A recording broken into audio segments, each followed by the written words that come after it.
disiarkan langsung dari studio MNC Conference Hall Ainus Tower, Jakarta.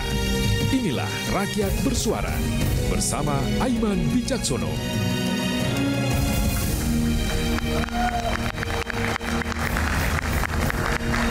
Lebih dari 5 pekan isu ijazah palsu Jokowi yang terus kemudian menjadi polemik, kita dengarkan.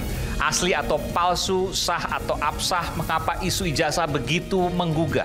Mengapa pernyataan Universitas Gadjah Mada dan kepolisian bahwa ijazah Jokowi asli tidak menjadi akhir dari semua polemik ini? Kini muncul desakan gelar perkara terbuka. Bisakah itu terlaksana? Proses hukum nanti akan berakhir seperti apa? Banyak pertanyaan yang belum terjawab. Saya Aiman Wicaksono, inilah Rakyat Bersuara. Saya akan langsung memanggil narasumber saya. Akan saya panggilkan Sekjen Relawan Jokowi, Bung Muhammad Rahmat. Iya. Apa kabar, Bung? Terima kasih. Silakan. Terima kasih, Mas Aiman. Lalu saya panggilkan kembali Bung terlapor sekaligus pakar telematika, Bung Roy Suryo.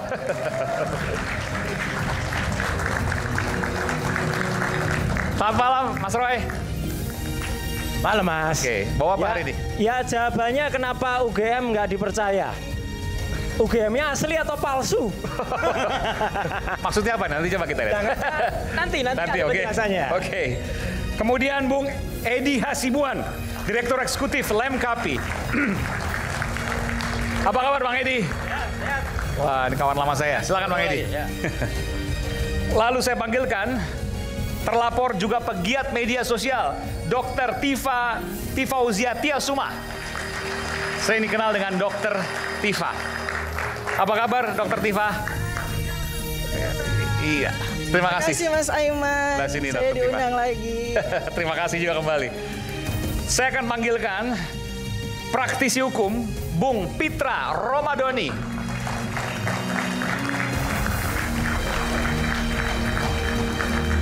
Silakan, Bung Pitra. Ya, terima kasih, Bang Aiman. Dan selanjutnya, Bung Ahmad Hosinuddin, pengacara Roy Suryo, CS. Wah, pendukungnya banyak nih. Assalamualaikum. Waalaikumsalam warahmatullahi wabarakatuh. Dan nanti akan ada Mbak Kurniatri Royani, pengacara Dr. Tifa. Oke, baik. Dan juga Pak Bambang Surojo, teman SMA Pak Jokowi. Saya bisa panggilkan mungkin, ada di Zoom, Pak Bambang.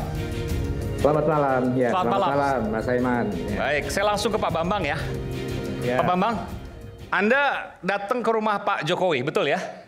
Iya, betul. Ya. Anda marah karena Pak Jokowi diperlakukan seperti itu, padahal ijazahnya asli. Tapi saya konfirmasi dulu, Anda teman SMA ini ya? Saya teman SMA, betul. Teman sebangku, oke. Apa yang Anda mau sampaikan di sini? Anda datang ke rumah Pak Jokowi dan Anda bahkan melakukan gugatan intervensi. Iya, betul. Oke, bisa Anda Ya. ceritakan? Oke, jadi saya mengkoreksi bahasa bahwa saya marah, itu bahasanya saya tidak marah. Oh, tidak saya marah, tidak oke. marah. Baik. Cuma saya pada saat itu tanggal 8 Ya. Mei 2025 pagi, saya sowan ke Pak Jokowi. Menyangkut tentang tuduhan Pak Jokowi yang dituduh mempunyai ijazah palsu SMA 6. Oke, Nah, SMA di situ ya? saya, Oke. ya SMA 6, betul, SMA 6. Saya saat itu minta izin kepada Pak Jokowi, Mas Joko, apakah saya diizinkan akan melakukan gugat intervensi. Ya, monggo silahkan untuk kalau mau dilakukan. Nah, jadi bahasa Pak Jokowi saat itu bahwa beliau ya mempunyai kekecewaan yang luar biasa kalau saya tidak mengatakan kemarahannya. Ada kekecewaan luar biasa. Mengapa sudah berturut-turut terjadi seperti ini terus? Sebentar Pak. Ini kan ijazah UGM, bukan ijazah SMA. Yang dipermasalahkan ijazah UGM. Ya SMA ada, tapi maksudnya yang kemudian jadi pembicaraan berminggu-minggu ini kan ijazah kuliah. Ya betul. Nah, di situ yang disampaikan ke kami juga. Karena pada saat itu juga kebetulan saya juga bersama dengan salah satu teman kuliahnya Pak Jokowi yang namanya Ibu Naning. Nah, makanya di situ ada perbincangan seperti itu. Dan saya menyampaikan Pak Jokowi karena ini menyangkut dengan nama sekolah, yaitu sekolah kita bersama, yang kita sama-sama angkatan tahun 1980, apakah saya diizinkan akan melakukan gugat intervensi? Oh monggo silakan kalau akan dilakukan. Demikian Mas Aiman. Jadi gugat intervensi itu pengertiannya apa Pak? Gugatan adalah kami bergabung dengan salah satu tergugat. Jadi di sini kan ada tergugat 1, ada tergugat 2, tergugat 3, tergugat 4. Dan saya masuk di tergugat 3 karena di sini institusi SMA Negeri 6 Surakarta. Yang gugatannya itu soal ijazah kuliah ya, ijazah UGM ya? Tentang ijazah bukan SMA, tentang ijazah yang ini ijazah. Karena memang ada ijazah SMA yang dipermasalahkan. T3, ada yang ijazah kuliah. Kalau ijazah SMA Anda menyatakan itu asli. Iya, betul. Ada ya. Kalau ijazah kuliah Anda juga meyakini karena Anda bukan teman kuliahnya, betul ya? Ya, saya meyakini itu, meyakini. Oh, dari mana Anda bisa meyakini? Pak Jokowi bilang apa waktu itu? Pak Jokowi tidak bilang apa-apa, tapi Pak Jokowi mengatakan saat itu kepada Ibu Naning, ijazahku kan podo karo ijazahmu. Ijazahnya kan sama dengan ijazah yang kamu miliki, bahkan dengan teman-teman yang lain. Seperti yang disampaikan, yang saya mendengar disampaikan Pak Jokowi kepada temannya yang namanya Ibu Naning tersebut. Oke, kekecewaan Pak Jokowi tadi Anda sampaikan. Dari mana Anda bisa melihat itu? Dari pernyataannya kah, ekspresinya kah, Anda bisa ceritakan? Dari pernyataan Pak Jokowi yang menyampaikan bahwa saya dalam mendaftarkan diri di KPU itu kan semua pasti sudah terverifikasi. Mengapa dipermasalahkan? Secara singkat itu yang saya bisa sampaikan, Mas Aiman. Anda sempat menyatakan nggak ke Pak Jokowi misalnya, Pak, kenapa Bapak tidak menunjukkan ijazah Bapak di depan publik gitu untuk kemudian mengakhiri semua polemik ini? Misalnya itu kan yang kemudian selalu disuarakan oleh pihak yang meragukan ijazah Pak Jokowi. Nah, beliau ada menyampaikan seperti itu. Ada menyampaikan, saya tidak bertanya, tetapi beliau ada menyampaikan akan saya buka secara terang benderang apabila pengadilan meminta untuk membuka ijazah tersebut yang saya miliki. Baik, terima kasih. Pak Bambang, nanti kita akan hubungi Pak Bambang lagi. Oke, siap. Saya tanya dulu ke Mas Roy nih. Mas Roy, ini ijazah SMA nggak ada sama sekali kaitan ke situ ya? Enggak, karena kalau saya sih nggak melihat tidak mencermati itu. Atau tepatnya belum mencermati itu. Banyak kelucuan sebenarnya. Tapi izinkanlah dari kali ijazah ini, SMA ini ya? Ya. Iya, karena kebetulan... Misalnya apa? Anda keberatan nggak untuk menyampaikan? Salah satunya? Kebetulan almarhumah ibu saya, itu kebetulan guru SMPP. SMPP, Sekolah Menengah Persiapan Pembangunan. Almarhumah ibu saya itu dulu guru SMPP. Jadi tahu persis sebenarnya bagaimana SMPP itu berubah menjadi SMA. Hanya kebetulan almarhumah ibu saya itu guru SMPP Negeri 10 Yogyakarta, bukan SMPP Negeri 40 di Surakarta. Tapi dulu yang namanya SMPP itu sering berkomunikasi, sering ada pertemuan. Jadi tahu persis kalau sekolah itu berubah menjadi nama SMA berapa? Kalau SMPP 10 Jogja itu berubah menjadi SMA Negeri 8. Itu sekolahnya Andi Malarangang. Ya. Kalau belum berubah, ya capnya belum berubah. Ini ada yang lucu, Mas. Tapi izinkanlah tidak kesempatan kali ini karena itu nanti ada sesi penelitian selanjutnya. Jadi lucunya 6 tahun sebelum SMA itu berubah nama, Mas, capnya tuh sudah ada SMPP 40 dalam kurung SMA 6. Coba Mas Aiman punya akte kelahiran. Saya namanya Aiman, nanti namanya Mulyono gitu. Kan nggak mungkin kecuali udah bisa memprediksi ya. Lah iya, namanya baru berubah 6 tahun lagi, tapi sudah ada di capnya yang sekarang. Tahun 86 itu SMPP Negeri 40 Solo itu baru berubah menjadi SMA 6. Jokowi lulus dan Pak Bambang tadi itu lulus tahun 80. Tapi capnya SMPP 40 dalam kurung SMA 6. Pak Bambang masih ada sama-sama kita nggak, Pak Bambang? Iya, siap. Anda mendengarkan Pak Roy Suryo, Mas Roy Suryo? Siap, mendengarkan. Ada yang mau Anda sampaikan di sini? Terus bunti Pak Bambang. Begini, jadi bahwa cap yang disampaikan oleh Mas Roy Suryo tadi betul. Saya tidak menyangka. Ada 2 cap berarti ya? Bukan 2 cap. 1 cap dalam satu cap dalam dua nama SMPP dalam kurung SMA 6 Romawi itu dalam satu cap. Dan itu tahunnya 1980, bukan di tahun yang lain. Kebetulan ini di depan saya ada, mohon maaf saya mungkin kalau dianggap melancangi, saya mohon maaf sebelumnya. Ini saya bisa tunjukkan di sini. Oh, ini langsung tunjukkan ini. Nah, ini ya di sini. Oke. Ya. Jadi ya. tulisan SMA 6-nya di mana, SMPP-nya di mana? Boleh tunjukkan, Pak? SMA 6-nya di dalam kurung, di bawahnya SMPP. Oke, itu gimana penjelasannya itu? Pak Bambang, Nyon Sewu, pada saat tahun 80 itu sudah terdengar kabar kalau SMPP Sekolah Menengah Pembangunan Persiapan itu akan ganti nama jadi SMA 6 itu sudah rame atau sudah terdengar? Itu kami sebagai siswa, kami tidak masuk di ranah itu. Karena ranah itu adalah ranahnya Dinas Pendidikan dan Kebudayaan. Ya pada sudah. saat itu namanya Dinas Pedanka. Ya sudah, kalau gitu memang sulit dijawab saat ini, Mas Aiman. Biarkan nanti ini akan terjawab. Bisakah seseorang yang kemudian sekarang namanya, misalnya saya nama saya kecil dulu, ini nggak usah pakai orang lain ya. Nama kecil saya dulu namanya Roy Suryo Udoro. Jadi kalau orang nyari di sistem pendidikan itu, ada orang yang sok pinter kemudian nyari Roy Suryo ijazah S1-nya apa ya nggak ketemu nama saya Roy Suryo Udoro. Ya, tapi saya sekarang namanya Roy Suryo Noto Dibrojo. Setelah mendapat serat kekancingan dari Keraton Puro Pakualaman. Tapi Mas Aiman, sebelum saya mendapat serat kekancingan pada tahun 2000 sekian, ya saya nggak ngerti kalau nama saya berikut. Kan lucu kalau dulu saya ketika SMP nulis Roy Suryo Udoro dalam kurung Noto Dibrojo. Kan nggak mungkin, itu aja. Oke, saya mau tanya Pak, boleh tadi kalau Bapak tidak keberatan menunjukkan lagi ijazah SMA-nya? Oke, agak jelas Pak biar. Oke, tulisan SMPP-nya di mana, SMA 6-nya di mana? Solo ya? Jadi tulisan SMPP itu ada di atas. Dicap itu ya? Di dalam lingkaran dicap. Itu ada di dalam lingkaran di atas. SMA 6-nya 6 Romawi itu di bawahnya. Di bawahnya, oke. Perubahan dari SMPP ke SMA 6 itu tahun berapa Pak? Kalau perubahan itu kalau saya mengikuti berita yang ada itu tahun 1985. Oke, 85. Artinya 5 tahun setelah Bapak lulus baru berubah SMA 6, begitu ya?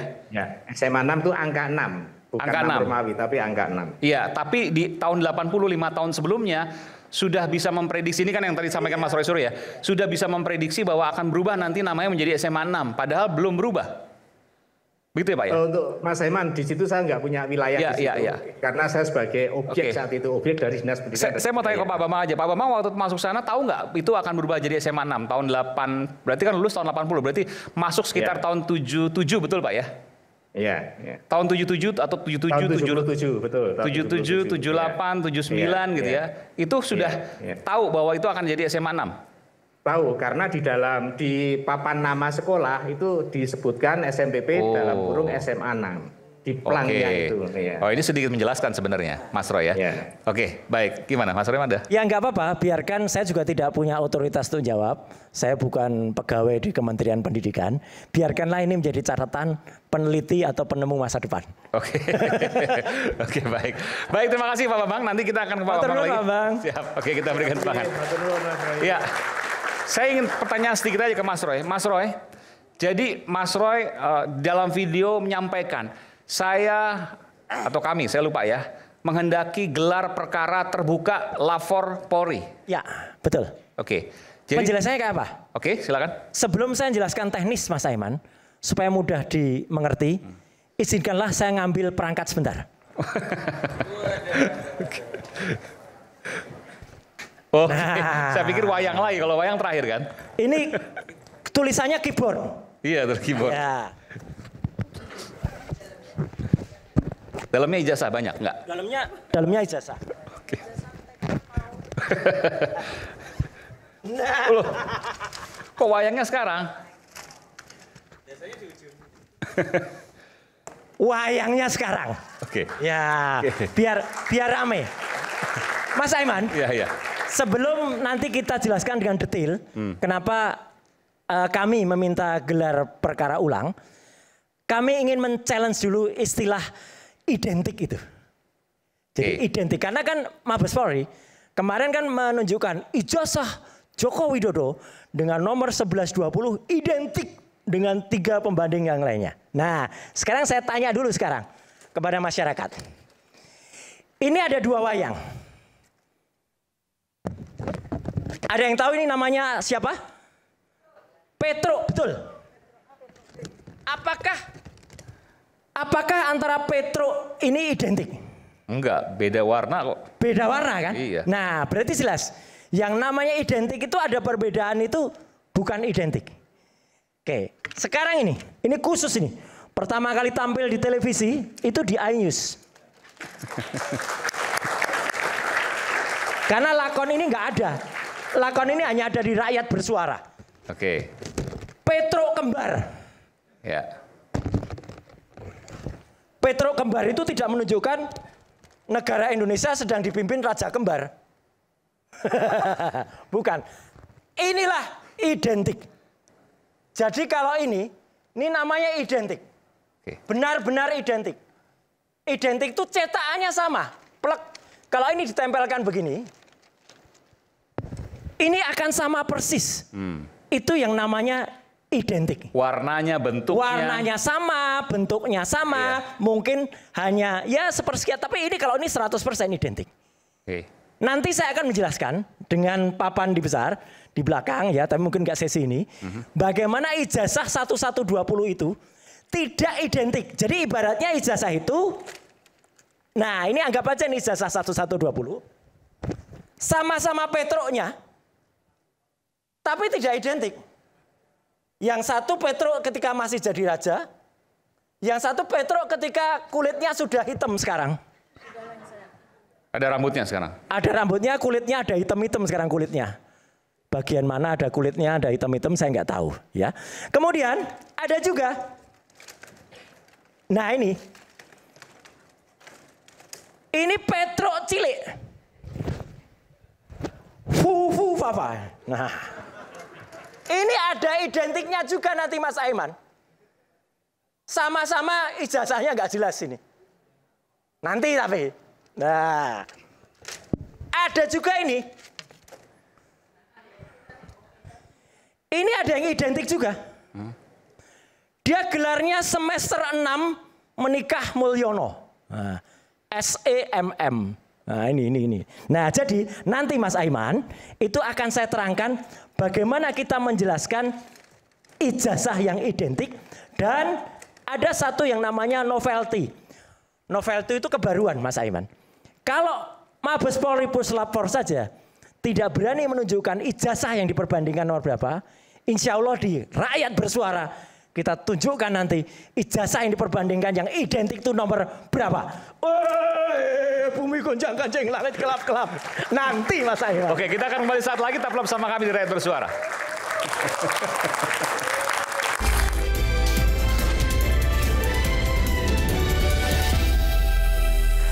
Kembali di Rakyat Bersuara, saya tadi menunggu Mas Roy. Mas Roy katanya ingin menyampaikan sesuatu dari visual yang kemudian Mas Roy sudah siapkan. Kita sudah siapkan, silakan Mas Roy. Oke, jadi izin semuanya, jadi supaya masyarakat tuh jelas gitu Mas Aiman dan seluruh pemirsa Rakyat Bersuara bahwa yang disebut identik itu tadi secara mudah saya gambarkan dengan wayang tadi.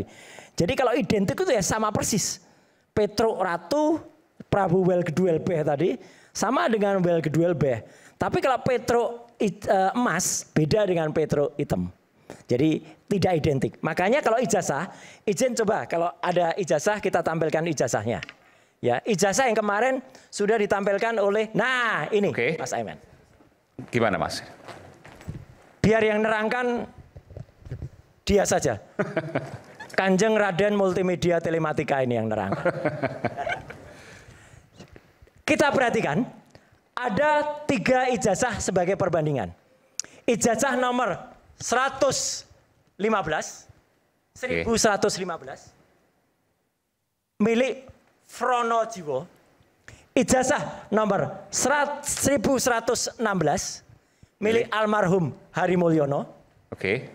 Ada ijazah milik 1117 milik Sri Murti Ningsih yang ada di tengah. 3 ijazah ini Mas Aiman dan semua pemirsa Rakyat Bersuara, inilah yang disebut identik. Kenapa identik? Kita perhatikan. Huruf Z-nya masing-masing masuk pada bagian yang sama. Kemudian huruf A pada sarjana ini juga masuk dalam logonya. Logo UGM itu ya? Logo UGM. Ini masuk semua. Oke. Jadi 3 ijazah ini yang sudah diakui pemiliknya, jelas Pak Fronojiwo itu adalah diehardnya Pak Jokowi. Itu dia membawa ijazahnya dan menunjukkan. Ijazah almarhum Hari Mulyono sudah wafat. Ini ditunjukkan oleh Dekan Fakultas Kehutanan UGM tahun 2022 pada tayangan salah satu TV. Ya, clear betul. Ini ditunjukkan. Kemudian ijazah Sri Murtiningsih ini ditunjukkan oleh yang bersangkutan pada saat ketemu dengan beberapa teman-temannya. Jadi ini adalah ijazah-ijazah otentik. Kemudian ini sudah diperbandingkan. Mereka identik, Mas Aiman. Semua sama, posisinya semua sama. Z-nya sama, A-nya sama. Nah, sekarang ada ijazah yang kemarin ditayangkan oleh Bareskrim Polri, ya, oleh Dirtipidum pada layar lebar di belakang. Kenapa itu yang saya pilih? Ada orang yang mengatakan, Roy Suryo yang ditunjukkan ijazah yang fotokopi ijazah. Ya salahkan Mabes Polri. Kalau yang ditunjukkan itu yang fotokopi, Mas Aiman. Saya tidak mau menunjukkan ijazah yang lain, nanti dikira itu sumbernya dari mana. Ini sumbernya dari Mabes Polri. Yang atas, pada saat konferensi pers tanggal 22 Mei. Lihat baik-baik huruf Z-nya. Apakah terdapat perbedaan huruf Z di atas dengan huruf Z di bawah? Kalau mata elang, mata percetakan, pasti langsung beda. Z-nya saja fontnya sedikit berbeda. Dan masuknya ke logo itu pun berbeda, Mas Aiman. Sebentar, Z-nya agak berbeda. Di mananya berbeda? Ya, Z-nya ekornya ke atas itu pun berbeda. Itu agak lengkung, ini tegas banget. Ini tegas banget. Ini tegas banget. Itu agak melengkung. Kalau di foto lebih jelas ya, di sini mungkin nggak jelas. Dan yang paling jelas adalah posisi dengan logonya. Dia agak sedikit ngampang, agak naik. Dan yang paling jelas lagi adalah huruf A pada sarjana. Pada sarjana huruf A ini masuk pada logo. Huruf A ini masuk pada logo. Huruf A ini masuk pada logo. Huruf A pada logo, pada ijazah 1120 yang di situ tertulis Joko Widodo itu keluar dari logo. Huruf A-nya keluar itu. Jadi kalau ditunjuk, ini akan kelihatan banget ya. Tolong kamu yang nunjuk. Nah. Ini loh Mas Aiman. Nah, lihat ini. Beda. Dengan demikian, ini bisa dipastikan 99,9% ijazah 1120 itu dicetak tidak pada waktu yang sama dengan 115, 116, 117. Artinya tidak dikeluarkan pada saat yang sama. Artinya 3 ijazah di bawah ini identik. Ijazah 1120 tidak identik. Jadi makanya ini sekaligus mematahkan statement daripada Mabes Polri kemarin. Dan saya siap, Mas Aiman. Andai kata Mabes Polri keberatan, oke Mas, ayo kita uji bersama. Kita uji bersama. Ini demi ilmu pengetahuan, demi keterbukaan. Sebentar, ini ada perbedaan ya. Memang secara kasat mata kita melihat huruf A-nya terutama itu keluar logo. Keluar logo. Keluar logo artinya Anda mengatakan tidak dicetak dalam waktu yang bersamaan. Iya. Dengan kata lain punya plat cetak yang berbeda. Berbeda. Plat cetak yang berbeda dalam edisi yang berbeda. Ijazah ini kan satu angkatan kan cuman 60-an. Satu angkatan atau 70. Pasti satu plat. Satu plat. Andai kata Fakultas Kehutanan itu punya yang dia nyetak sekaligus untuk 100 ijazah. Pada tahun yang sama ya udah pasti ini yang muncul yang ini. Kenapa bisa muncul yang berbeda, Mas Aiman? Itulah pertanyaannya. Oke, tapi pertanyaan begini, kalau seandainya platnya berbeda, kan belum tentu juga bukan asli. Belum tentu, bisa juga asli gitu kan? Nggak mungkin. Kenapa? Pada tahun yang sama tiba-tiba platnya beda. Nggak mungkin itu? Nggak mungkin. Kecuali misalnya 2 tahun lagi katakanlah sempat dicetak ulang. Nah, kalau dicetak ulang kan berarti tidak otentik. Tidak otentik. Tidak otentik karena tidak dikeluarkan pada tahun yang sama dengan ijazah-ijazah. Misalnya pernah hilang, saya kan nggak tahu nih. Misalnya pernah hilang lalu kemudian dicetak 5 tahun kemudian misalnya. Ini kalau pernah hilang, kemudian ijazah itu dicetak ulang, Mas Aiman. Itu pelanggaran hukum.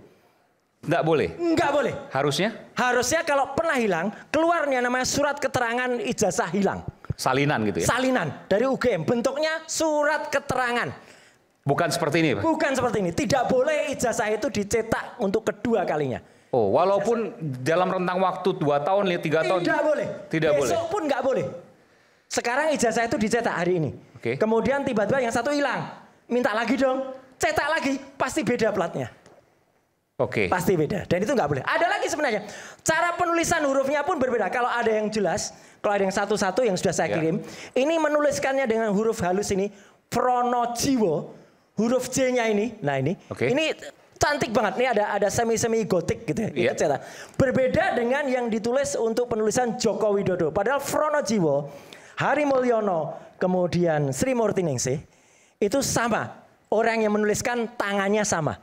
Ini kalau grafolog pasti bisa baca. Nah ini pun sama. Y-nya sama dengan J yang tadi. Tapi untuk penulisan ijazahnya Joko Widodo, J-nya beda. J-nya lebih lugas atau tidak lebih indah dari yang lain. Jadi kesimpulan saya begini Mas Aiman. Nah ini. Ini dari Mabes Polri nih ya? Iya ini yang dari Mabes Polri. J-nya lain Mas Aiman. Ini bukan J gotik. Artinya orang yang menuliskan lain. Ini ditulis pada waktu yang berbeda dengan yang 3 tadi. Jadi 2 hal yang saya dapatkan dari Mas Roy Suryo. Ya. Mas Roy Suryo menduga bahwa plat filmnya ini beda, plat cetaknya beda. Dicetak pada hari yang beda. Dicetak pada waktu yang berbeda. Oke. Dan yang menuliskan itu juga orang yang berbeda. Dan cetakan yang berbeda itu tidak mungkin dalam satu angkatan yang sama. Tidak mungkin, tidak boleh. Tidak boleh. Pasti apalagi cuma nyetak satu angkatan kan paling cuma lampu 4, apalagi yang sudah di satu angkatan itu nggak ada 60. Mas Aiman. Dan yang menuliskan itu adalah dari orang yang berbeda. Orang yang berbeda. Patut diduga adalah orang yang berbeda. Tapi yang jelas yang sudah pasti 99,9% ijazah dengan nomor 1120 ini tidak identik dengan ijazah 115, 116, 117 yang itu diakui adalah angkatan 80 dan lulus 85 angkatannya Joko Widodo. Baik, silakan. Baik.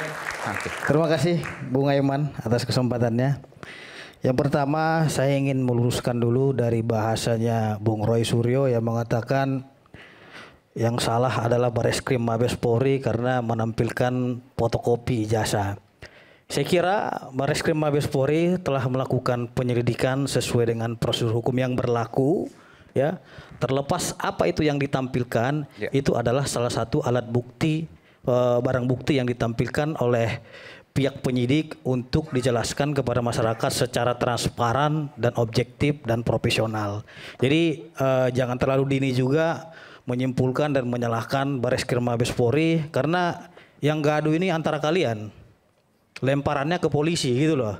Jadi polisi mau tidak mau harus melakukan penyelidikan atas permintaan daripada teman-teman melalui laporan Dumasnya. Oke Bung Aiman, saya ingin panggil Bang Roy juga. Jadi tolong ditunjukkan tadi yang identik-identik tadi. Ada yang ingin saya tanyakan kepada Mas Roy. Ijazahnya tadi. Karena yang 4 tadi. Ya. Oke, Mas, sebelum lanjut satu aja pertanyaan. Tunggu dulu. Bang Pitra ini selaku kuasa hukum enggak? Saya praktisi. Praktisi artinya yang berbicara ketentuan-ketentuan hukum sesuai dengan prakteknya. Legal standingnya apa? Legal standingnya Anda bicara saya bebas. apa? Anda juga legal standingnya melakukan penelitian apa? Oh jelas. Oh saya berhak untuk berbicara. Anda berarti melarang saya untuk berbicara. Anda meminta demokrasi tapi Anda sendiri mematikan demokrasi. Saya jelas di sini. Jadi karena memang Bung Aiman. Harusnya Bang Pitra itu duduknya sana dong. Iya, jadi Bung Aiman karena Bang Roy tadi itu membawa wayang, saya hari ini membawa borgol. Di sini. Ini borgol ya. Tolong menunjuk ini nih. Tolong diborgol sendiri tangannya ini. Ya, tolong ini. Bang Roy, tolong sini dulu. Tolong kemari dulu. Kemari dulu. Kan ditunjuk. Itu wayang saya pakai borgol nih. Ini tunggu dulu. Tunggu dulu, Mbak. Apa yang disampaikan oleh Saudara Pitra Ramadan ya. Mohon maaf, Anda ini tidak memberikan tontonan yang baik ya. Anda tidak memberi tuntunan kayak gini. Tolong, Anda simpan borgol Anda itu ya. Simpan borgol Anda itu. Saya tidak setuju. Tidak setuju. Anda kok marah saya? Enggak, tapi tidak pantas. Anda gimana? Ini kok enggak adil? Dianggap intimidatif. Ada izinnya enggak? Ada izinnya enggak? Di atas hukum. Ada izinnya enggak? Borgolnya ada izinnya enggak? Bung Aiman borgol nih. siapa yang Anda bawa itu? Ini borgol siapa ini? Jangankan saya, Sapam aja bisa pegang ini. Coba cek Sapam seluruh Hati-hati Indonesia. kau ya sebagai pengacara, jaga etika. Jadi, hei kamu diam kau. Jaga etika. Gak usah kau berbicara etika di sini. Bung Aiman, artinya saya ingin sampaikan ya. Bahwasanya teman-teman kita ini melakukan teatrikal wayang. Apa salahnya saya juga melakukan alat peraga? Ya, oke, nggak apa. Borgol kan gitu. Artinya Anda punya cuma penjahat yang takut borgol gitu loh. Seperti itu. Anda sudah memulai menjadi penjahat dengan berkata begitu ya. Kamu diam dulu. Ini sama saya kamu. Kita sama-sama pengacara. Ini. Ada Anda tekankan. Ya, oke. Ini kamu yang mau bicara atau saya yang mau bicara? Nanti saya berikan kesempatan. Kau bicara yang baik ya. Kalau tidak bisa bicara baik, jangan bicara. Kau ibu-ibu aja saya, kalau laki-laki udah saya maki-maki kau. Oh, saya juga bisa maki Anda ya. Ya, yang pertama ini Bung Aiman. Katanya ini kan melakukan penelitian terhadap potongan-potongan ijazah ini. Ya. Saya melihatnya di sini juga tidak identik. Karena dari segi warna, itu warna hitam, ini warna kekuning telur, ini agak kuning agak hitam, ini agak putih. Gimana jangan dilihat pakai mata, dilihatnya pakai scanner. Tunggu dulu. Anda kan menampilkan penelitiannya ini, ya. Dari sini saja, apa yang mereka teliti itu tidak identik. Karena tidak sama, arti identik berdasarkan KBBI sama dengan ijazah dengan ini dicocokkan. Penelitian ini saya lihat bukan penelitian, tapi cocok logi berdasarkan pengamatan-pengamatan saja. Hurufnya disesuaikan. Yang dimaksud dengan penelitian itu baik dari segi makroepiden dan mikroepiden ya, diuji nih tintanya. Tahun berapa kan gitu, lembar kertasnya. Tahun berapa dikeluarin. Terus, Mas Fitra, kita bicara dengan ranah. Enggak apa-apa. Anda tadi sudah berbicara. Dengan ranah kita sendiri. Saya bicara soal teknis. Gini, Mas. Jangan Anda terus dong yang berbicara. Ini bagaimana? Enggak, mohon maaf ya Bang ya. Abang tadi sudah berbicara. Kita bicara kompetensi masing-masing. Telematika kompetensi saya. Karena memang Anda berbicara kompetensi saya melihatnya dari sudut hukum. Kompetensi Anda. Tapi jangan orang hukum bicara telematika, nggak masuk akal. Nggak apa. Nanti kita dengarkan. Mas Roy nanti bisa bantah di sini. Jadi kan tadi Mas Roy sudah menjelaskan. Inilah makanya kalau kita nggak siap diuji, harusnya diam dulu dong. Kan gitu. Artinya kan saya juga ingin menguji penelitian Mas Roy. Nah, Mas Roy ini kan menampilkan ada foto warna hitam. Foto nomor 1, nomor 2 juga udah nggak sama. Arti identik itu kan sama dengan nomor 2 dan nomor 3 juga nggak sama. Berarti ini palsu, ini palsu, ini palsu. Karena nggak identik semuanya. Dimarahin gitu orangnya loh palsu. Lah bukan, karena Anda berbicara potongan-potongan ini. Ada yang ngasih. Nah, pertanyaan saya begini, scientific crime investigation, hasil laboratorium forensik yang saudara lakukan itu, versi saudara itu mana? Perlihatkan di sini. Kalau ini cuma potong-potongan, saya juga bisa memotong-motong ini. Saya bilang, Anda, ini sama gitu. Ini nggak bisa dibandingkan karena memang tidak identik. Nggak bisa, karena begini Bung Aiman. Meskipun tadi kalau huruf tadi, Anda mau jawab apa tuh Bung Fitra? Nggak bisa. Masalah tulisan-tulisannya tanya ke UGM-nya dong. Mereka yang mencetak, mereka yang nulis. Gitu loh. Nah artinya kalau memang ingin kita meneliti sesuatu itu, telitilah aslinya, bukan yang didapat dari media sosial. Bagaimana kita menuduh sesuatu itu palsu, padahal aslinya saja kita nggak pegang, nggak masuk akal tuduhan daripada Bung Roy Suryo gitu loh. Dikit aja, Bang Aiman. Iya. Saya menghormati Bang Fitra ini selaku. Abang menuduh palsu, sedangkan abang aja nggak pernah lihat aslinya. Gini. Gimana ceritanya? Saya menghormati Anda selaku lawyer. Bukan. Abang tuduh palsu. Iya. Contohnya nih, abang tuduh palsu sepatu saya ini, tapi abang nggak pernah pegang sepatu saya seperti apa. Ini jelas ini ditampilkan oleh Mabes Polri. Pertanyaan saya simpel saja, abang sudah dapat nggak aslinya sehingga abang bisa menyimpulkan itu palsu. Mabes Polri sudah menunjukkan itu cukup. Tidak perlu mata ahli, nggak perlu. Tadi abang menyalahkan Mabes Polri, sekarang abang bilang lagi menunjukkan Mabes Polri, nggak sinkron. Jadi kalau seandainya ini menurut Bung Mitra nggak bisa dibandingkan, walaupun hurufnya keluar dari logo misalnya, karena bukan asli, harus asli. Karena berdasarkan penelitian saya detik ini juga antara foto 1, 2, 3 itu sudah nggak identik, warnanya sudah berbeda, dari segi penggambarannya sudah berbeda. Artinya mereka melakukan penelitian dari foto-foto media sosial. Kalau seandainya ini kan, kalau ini kita bicara bagaimana kemudian publik mempersepsikan ini. Iya. Kalau seperti ini kan Anda bisa lihat bahwa ada perbedaan misalnya. Bagaimana kemudian Anda menjawab ini?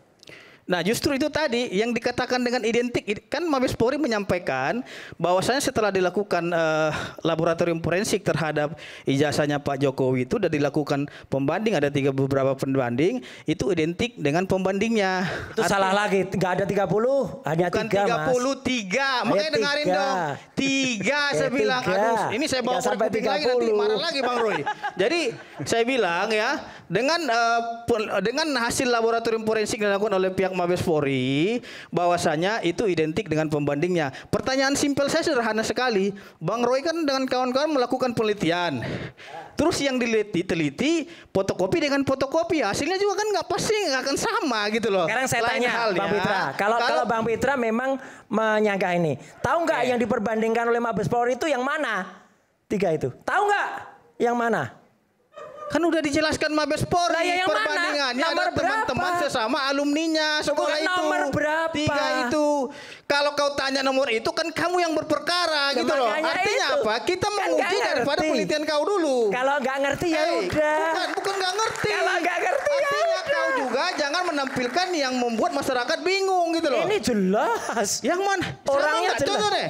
Pak, coba kasih kacamata dulu. Sama nggak warnanya itu ijazah nomor 1, 2 dan 3? Oke, kita kembali gini. Minum kopi dulu. Minum kopi. Apalagi kalau kita tidak bisa mencerna dengan cermat. Jangan lupa secangkir kopi yang hangat dan nikmat untuk menemani kebersamaan dalam program Rakyat Bersuara bersama saya Aiman Wicaksono. Kita akan segera kembali saat lagi.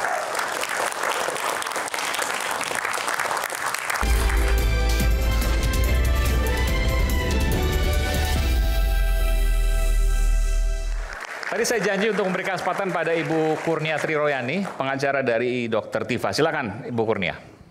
Bismillahirrahmanirrahim. Assalamualaikum warahmatullahi wabarakatuh. Waalaikumsalam. Bang Aiman, saya mau mengucapkan terima kasih ya karena saya diundang pada hari ini. Dan ini penampilan perdana saya setelah saya banyak menolak wawancara. Ya, karena saya ingin melihat perkara ini dengan hati yang bening begitu. Oleh karena itu mari kita disclaimer pertama kali bahwa sebaiknya acara Rakyat Bersuara ini harus menjadi tuntunan, bukan sekedar tontonan, sekejar mengejar rating begitu ya. Saya tidak usah membahas, cuma saya tidak senang kalau rekan saya yang sama-sama sebagai penggiat daripada hukum ya, sampaikan aja yang tidak senang sebagai memaki-maki Anda bisa. Ya ini menyatakan bahwa dirinya tidak mampu menghargai etika. Etika itu ada di atas hukum. Anda diam dulu. Nanti dengarnya nanti layu itu ya. Baik, selanjutnya saya ingin menyatakan begini ya. Posisi saya ini sangat istimewa. Jadi saya di sini diminta oleh iNews sebagai pengacara dari Ibu Tifauzia Tiasuma. Tapi di lain sisi saya sendiri adalah terlapor ya dari 5 orang. 1 Dr. Roy Suryo, kemudian Dr. Risman Hasiholan Sianipar, kemudian Dr. Tifauzia Tiasuma, Egy Sujana, Profesor Egy Sujana Mastal SHMSI yang sangat saya hormati, dan saya sendiri. Pelapor TPUA maksudnya? Terlapor. Saya terlapor. Oh, Ibu juga terlapor juga? Inisial K itu adalah saya. Oke. Ya. Nah, di kesempatan ini saya ingin menyampaikan, sebelum saya nanti ke arah Ibu Tifa begitu, saya merasakan suatu kekecewaan yang besar ya, bahwa kami ini sebagai salah satu penegak hukum yang tergabung dalam Integrated Criminal Justice System bersama hakim, jaksa, serta juga pengacara ya, ada 4 di situ, dilaporkan oleh rekan kami ya. Otomatis ketika Pak Jokowi melaporkan, dia kan pasti mendengarkan saran dan nasihat dari lawyernya begitu. Nah, harusnya lawyer itu berpikir bahwa kami ini sedang melaksanakan tugas kami. Mengapa kami dilaporkan? Ya, Anda sudah melanggar banyak aturan di situ. Apakah kita sedang bersepakat untuk melanggar aturan dalam hal ini? Ya, saya adalah advokat yang dilindungi oleh Undang-Undang Advokat nomor 18 tahun 2003. Ya, pasal 16 dan pasal 5 itu. Nah, kemudian juga ada Undang-Undang Perlindungan Saksi dan Korban pasal 10 yang saya bahasakan ya. Pasal 10 Undang-Undang Perlindungan Saksi dan Korban atau Undang-Undang PSK menyatakan bahwa saksi, korban, saksi pelaku dan atau pelapor tidak dapat dituntut secara hukum baik pidana maupun perdata atas kesaksian dan atau laporan yang akan, yang sedang dan telah diberikannya. Tuntutan hukum tersebut diberikan hanya dapat dilakukan pada kesaksian yang tidak beretikat baik. Sebentar, Bu Kurnia ini memang melakukan apa yang kemudian terlapor? Ya, itu yang saya tidak tahu. Jadi begini ya, kami ini adalah pelapor pada Dumas di Bareskrim. Ya kan? Yang bersama-sama TPUA itu ya? Ya, saya TPUA. Ya, saya bendahara umum TPUA yang tidak pernah megang uang. Ya, saya mau bilang ini. Ya, saya harus sampaikan ini. Ya, jadi saya juga yang menghadapi Bapak Jokowi bersama 2 rekan lainnya. Yang kasusnya dihentikan kan karena tidak ada. Yang kasusnya dihentikan, yang dinyatakan sebagai tidak terbukti ada pidananya dan sertifikatnya atau ijazahnya identik begitu.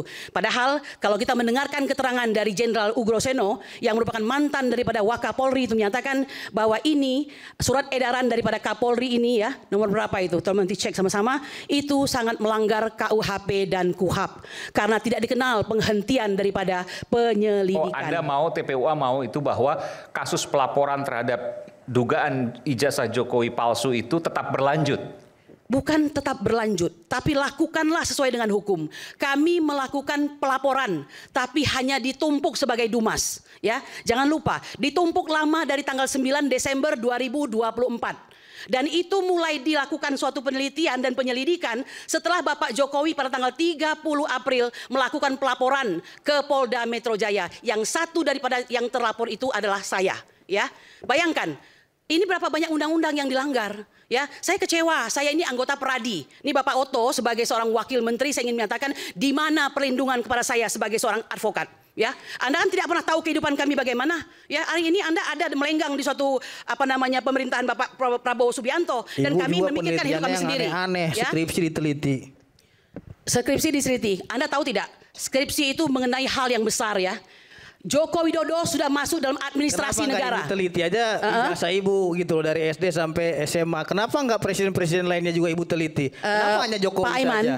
Anda besok tolong dipikirkan ya untuk yang memasukkan seorang narasumber, tolong dipilih. Kalau orang ini tidak berbobot, nggak usah dimasukkan, ya. Saya itu saja. Berbobot jauh dari Anda. Berbobot, tidak berbobot. Ya, nama saya lebih besar daripada saudara. Saya tidak perlu gitu itu. Jadi, saya memang pembela ulama dan lebih aktivis. Banyak saya tidak perlu. Besar daripada tidak. saudara. Ukuran bukan uang ya. Mohon maaf. Saya nggak berbobot. Tidak berbobot cukup bagi saya. Kamu yang nggak sangat berbobot. paham tidak berbobot. Kau tidak mengerti bagaimana membela umat. Kau tidak mengerti bagaimana membela ulama. Kamu tidak jangan mengerti. menjual nama rakyat untuk tidak pernah menjual. Bang Aiman, mohon maaf, saya mau menambahkan lagi. Biarkan saja dia bicara ya. Yang mana? Saya mau menambahkan lagi. Kalau dua-duanya nggak kedengeran. 284 juta rakyat Indonesia memilih Joko Widodo sebagai presidennya. Itu. Bang Aiman, ini penting sekali ya untuk saya sampaikan.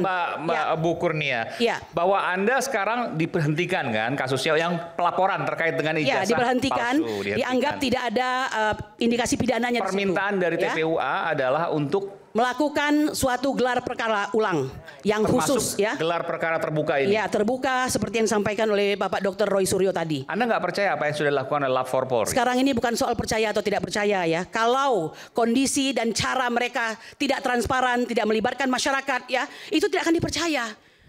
Tidak akan dipercaya. Oleh karena itu lakukanlah tugas Anda tidak sebaiknya. Melibatkan masyarakat? Iya. Maksudnya dalam gelar perkara? Masyarakat itu tentu kami orang yang melaporkan, itu termasuk ya. Dan masyarakat tidak bisa menilai apapun, tahu-tahu sudah ada hasilnya, identik dan tidak ditemukan indikasi pidana. Dan dikatakan asli, karena sebut asli waktu. Satu lagi Mas Aiman, mohon maaf saya ingin menyampaikan ya. Silakan. Mengapa saya katakan tadi ini harus menjadi tuntunan bukan tontonan. Kami banyak menerima fitnah di mana-mana ya. Jadi kami dilaporkan sebagai pencemaran nama baik dan fitnah. Tapi di luar sana orang-orang yang berdiri di sisi Pak Jokowi ini luar biasa podcastnya. Menyatakan bahwa ada bohir-bohir ya. Ada orang-orang yang membiayai kami. Kemudian kami disebut sebagai kurcaci dan segala macam itu ya. Saya ingin mengatakan ya. Demi Allah ya. Saya pengacara umat. Tidak pernah menerima satu peser pun. Dan ketika kami berangkat ke Yogyakarta dan Solo. Sungguh-sungguh uang kami sendiri ya, membayar ongkos dan bukan berbus-bus, hanya satu bus. Anda bayangkan isinya siapa? Nenek-nenek, ibu-ibu, bapak-bapak yang sudah tua. Mengapa? Karena cinta kepada negeri ini ya. Jadi saya mohon maaf, memang saya tunggu pembicaraan ini. Saya tergoda untuk menanyakan, kenapa kemudian energinya begitu besar untuk mengejar ijazah Pak Jokowi? Baik, itu ada penjelasannya. Perlu Anda ketahui ya, ini tulisan dari Profesor Dr. Egy Sujana Mastal, SH.MSI, Presiden TPUA. Ya, beliau menyatakan begini. Tidak diberlakukannya pasal 14 dan 15 Undang-Undang Nomor 1 Tahun 46 membuktikan secara sah hukum bahwa putusan banding tidak ada hoak, tidak ada fitnah, berita bohong yang menghebohkan itu. Anda perlu tahu Bambang Trimulyono dan Gus Nur itu dihukum 4 tahun penjara pada level banding dan kasasi ingkrah ya.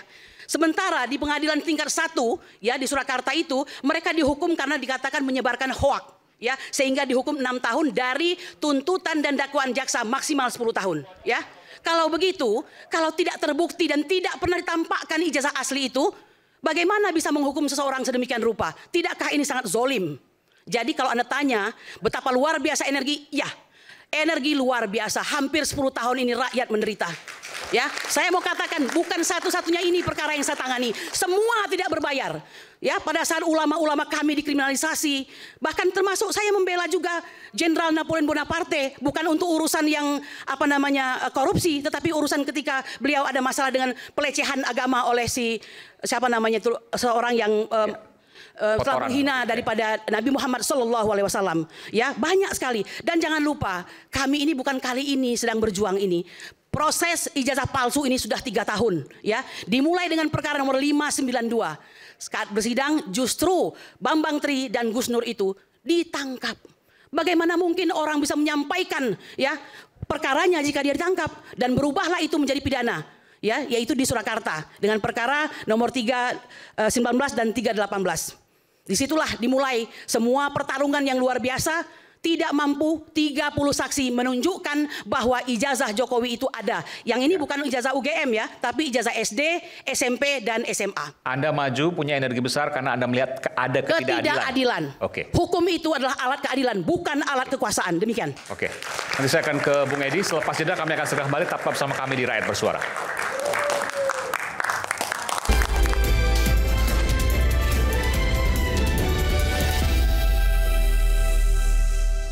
Sebelum ke Bung Edi, saya menyampaikan dulu tadi kan ada banyak viral tuh ya. Di antaranya adalah Ngabalin ya menyatakan bahwa ini ada uang besar yang kemudian membuat kasus ini terus aja dibicarakan, terus saja dipermasalahkan terkait ijazah Jokowi.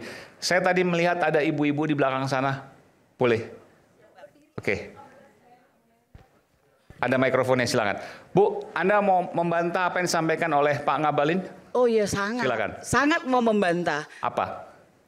Pak Ngabalin, ini emak-emak yang kemarin ke Jogja Solo. Kalau dibilang nenek-nenek tadi, benar memang. Dan kami bayar sendiri. Patungan 300.000. Kalau ada duitnya, mungkin kami naik pesawat. Betul nggak? Betul. 300.000 naik apa itu? Bus. Naik bus? Nyewa. Sewa bus? Iya. Berapa orang? Busnya kapasitas 45, tapi di dalam 53. Oke. Jadi ada yang duduk pakai bekas-bekas spanduk. Berapa jam tuh? Sekitar 7 jam, 8 jam mungkin? Yang perjalanan kan ada di Hamba sekitar 5 jam tuh di kilometer 185. Sempat nginap juga di sana? Nginap semalam di Solo. Berarti lebih dari 300.000 dong tuh. Pokoknya kami ini patungan. Nah, saya mau tanya. Bentar, Ibu kok sebegitu pengennya sih ke sana nanyain ijazah Pak Jokowi, kenapa? Bang, tolong berdiri tuh. Nah, kami ini masuk dalam tim pemburu ijazah Jokowi. Iya, kenapa? Kaosnya dibaca. Kenapa? Oke. Kaosnya menarik itu, kaosnya itu. Mas Iman, saya seorang ibu dengan 2 anak. Usia berapa Bu sekarang? Boleh tahu? 53. Yang lain-lainnya sekitar berapa Bu? Ya, 50, 60. 50. Iya. Ada yang 60 juga? Ada yang 60, di atas 60 ada. Ibu berapa? 65. Maju sebentar Bu. 65. Oke. 65 tahun. Betul. Oke, kenapa? Kami punya anak, kami punya cucu. Kami tidak mau 50 tahun ke depan mereka buka buku sejarah, ada sejarah di Indonesia presidennya ijazahnya palsu. Itu presiden buruk, bukan presiden buruk loh. Karena video saya itu di edit dibilang saya ngomong Jokowi presiden terburuk. Bukan, ini merupakan presiden terburuk di Indonesia. Oke, boleh ditanggapi Bu ya dengan Pak Rahmat ya. Ini dari saya mau ngomong sedikit dulu. Jokowi. Oke, silakan. Bang Fitra siap nggak kayak kami ikut ke Jogja Solo? Aduh, panjang lagi nanti. Kalau saya telitinya bukan ijazah Bu, tapi planet Mars. Kalau kami nggak perlu dibayar. Jadi kalau saya meneliti itu, yang saya teliti di bagaimana Indonesia ini bisa maju gitu. Jadi Ya, kita ini gini-gini karena ada yang uangnya diteliti itu, ini, Bang. makanya kita nggak maju-maju bangsa kita ini gitu. Yang diteliti ijazah orang gitu loh. Justru Skripsio, ini Bang. Sekalian adalah aja sertifikat tak milik rumah dari gitu. 10 Baik. tahun Gitu loh. kebohongan Jokowi gitu loh. Oke, ini kebetulan ada relawan dari Pak Jokowi, silakan Bung Rahmat. Terima kasih Bang. Makasih Bu. Iman. Baik. Yap, thank you. Terima kasih masyarakat Indonesia, terima kasih yang ada di studio. Ya, boleh tepuk tangan. Saya pertama ingin menanggapi dulu judul acara ini. Ya, untung ada tanda tanyanya. Yaitu gelar perkara terbuka bisa apa tidak gitu kan. Saya jawab dengan tegas, tadi digarisbawahi oleh Bu Kurnia ya, bahwa mari kita tertib hukum. Acara ini jangan hanya sekedar tontonan, tetapi juga memberikan pendidikan hukum bagi masyarakat Indonesia. Nah, pertama saya ingin menggarisbawahi bahwa gelar perkara terbuka oleh rakyat seperti ini itu melanggar undang-undang, melanggar aturan. Artinya rakyat juga nggak ngerti hukum. Kenapa saya bilang begitu? Nah ini ya, gelar perkara itu ya kewenangan eksklusif penegak hukum. Itu yang pertama yang harus kita pahami. Siapa penegak hukumnya? Itu di Undang-Undang Nomor 8 tahun 81 tentang KUHP, penegak hukum itu ada 3. Kepolisian, kejaksaan, kehakiman. Jadi kalau mau menggelar perkara, itu wewenangnya penegak hukum yang 3 itu. Itu ya, itu 1. Jadi tidak boleh rakyat biasa privat begini menggelar perkara hukum. Kenapa? Karena ada ancaman pidananya. Pura-pura menjadi penegak hukum. Itu 1 yang harus digarisbawahi. Yang kedua, tontonan yang dilakukan oleh Mas Roy tadi, ini kolega saya dulu di partai. Aksi yang dilakukan oleh Mas Roy seolah-olah sebagai penyidik. Ya, sebagai penyidik. Mirip kepolisian. Itu ancaman pidananya 6 tahun penjara. Kenapa? Karena Mas Roy ini bukan penyidik. Ada undang-undangnya juga, undang-undang KUHP juga ngatur. Saya sebagai ahli tadi, bukan sebagai penyidik. Kalau sebagai ahli ya itu tersandang di pundaknya itu akademisi dan peneliti. Ada nomor NIDK-nya, nomor induk dosennya sebagai peneliti. Nggak bisa ngaku-ngaku saya sebagai peneliti. Ya. Memang saya peneliti. Kedua. Gimana sih? Yang ketiga, mari kita lihat undang-undang perlindungan data pribadi. Ada undang-undangnya. Undang-undang perlindungan data pribadi. Nomor berapa? Bentar. Baca lagi. Saya yang buat. Saya nomor ada 27 undang-undangnya. tahun 2022. Tidak ngatur soal ini, Mas. Bentar. Saya ikut merancang Undang-Undang Perlindungan Data Pribadi. Undang-Undang Keterbukaan Publik nomor 14 tahun 2008 pun saya ikut merancangnya. Kalau memang Anda, Mas Roy, yang membuat undang-undangnya, Anda harus ngerti. Ini nggak masuk ijazah itu. Paham nggak pasal berapa ya? Ayo berapa? Paham nggak pasal? Baca lagi. Pasal 65. Iya.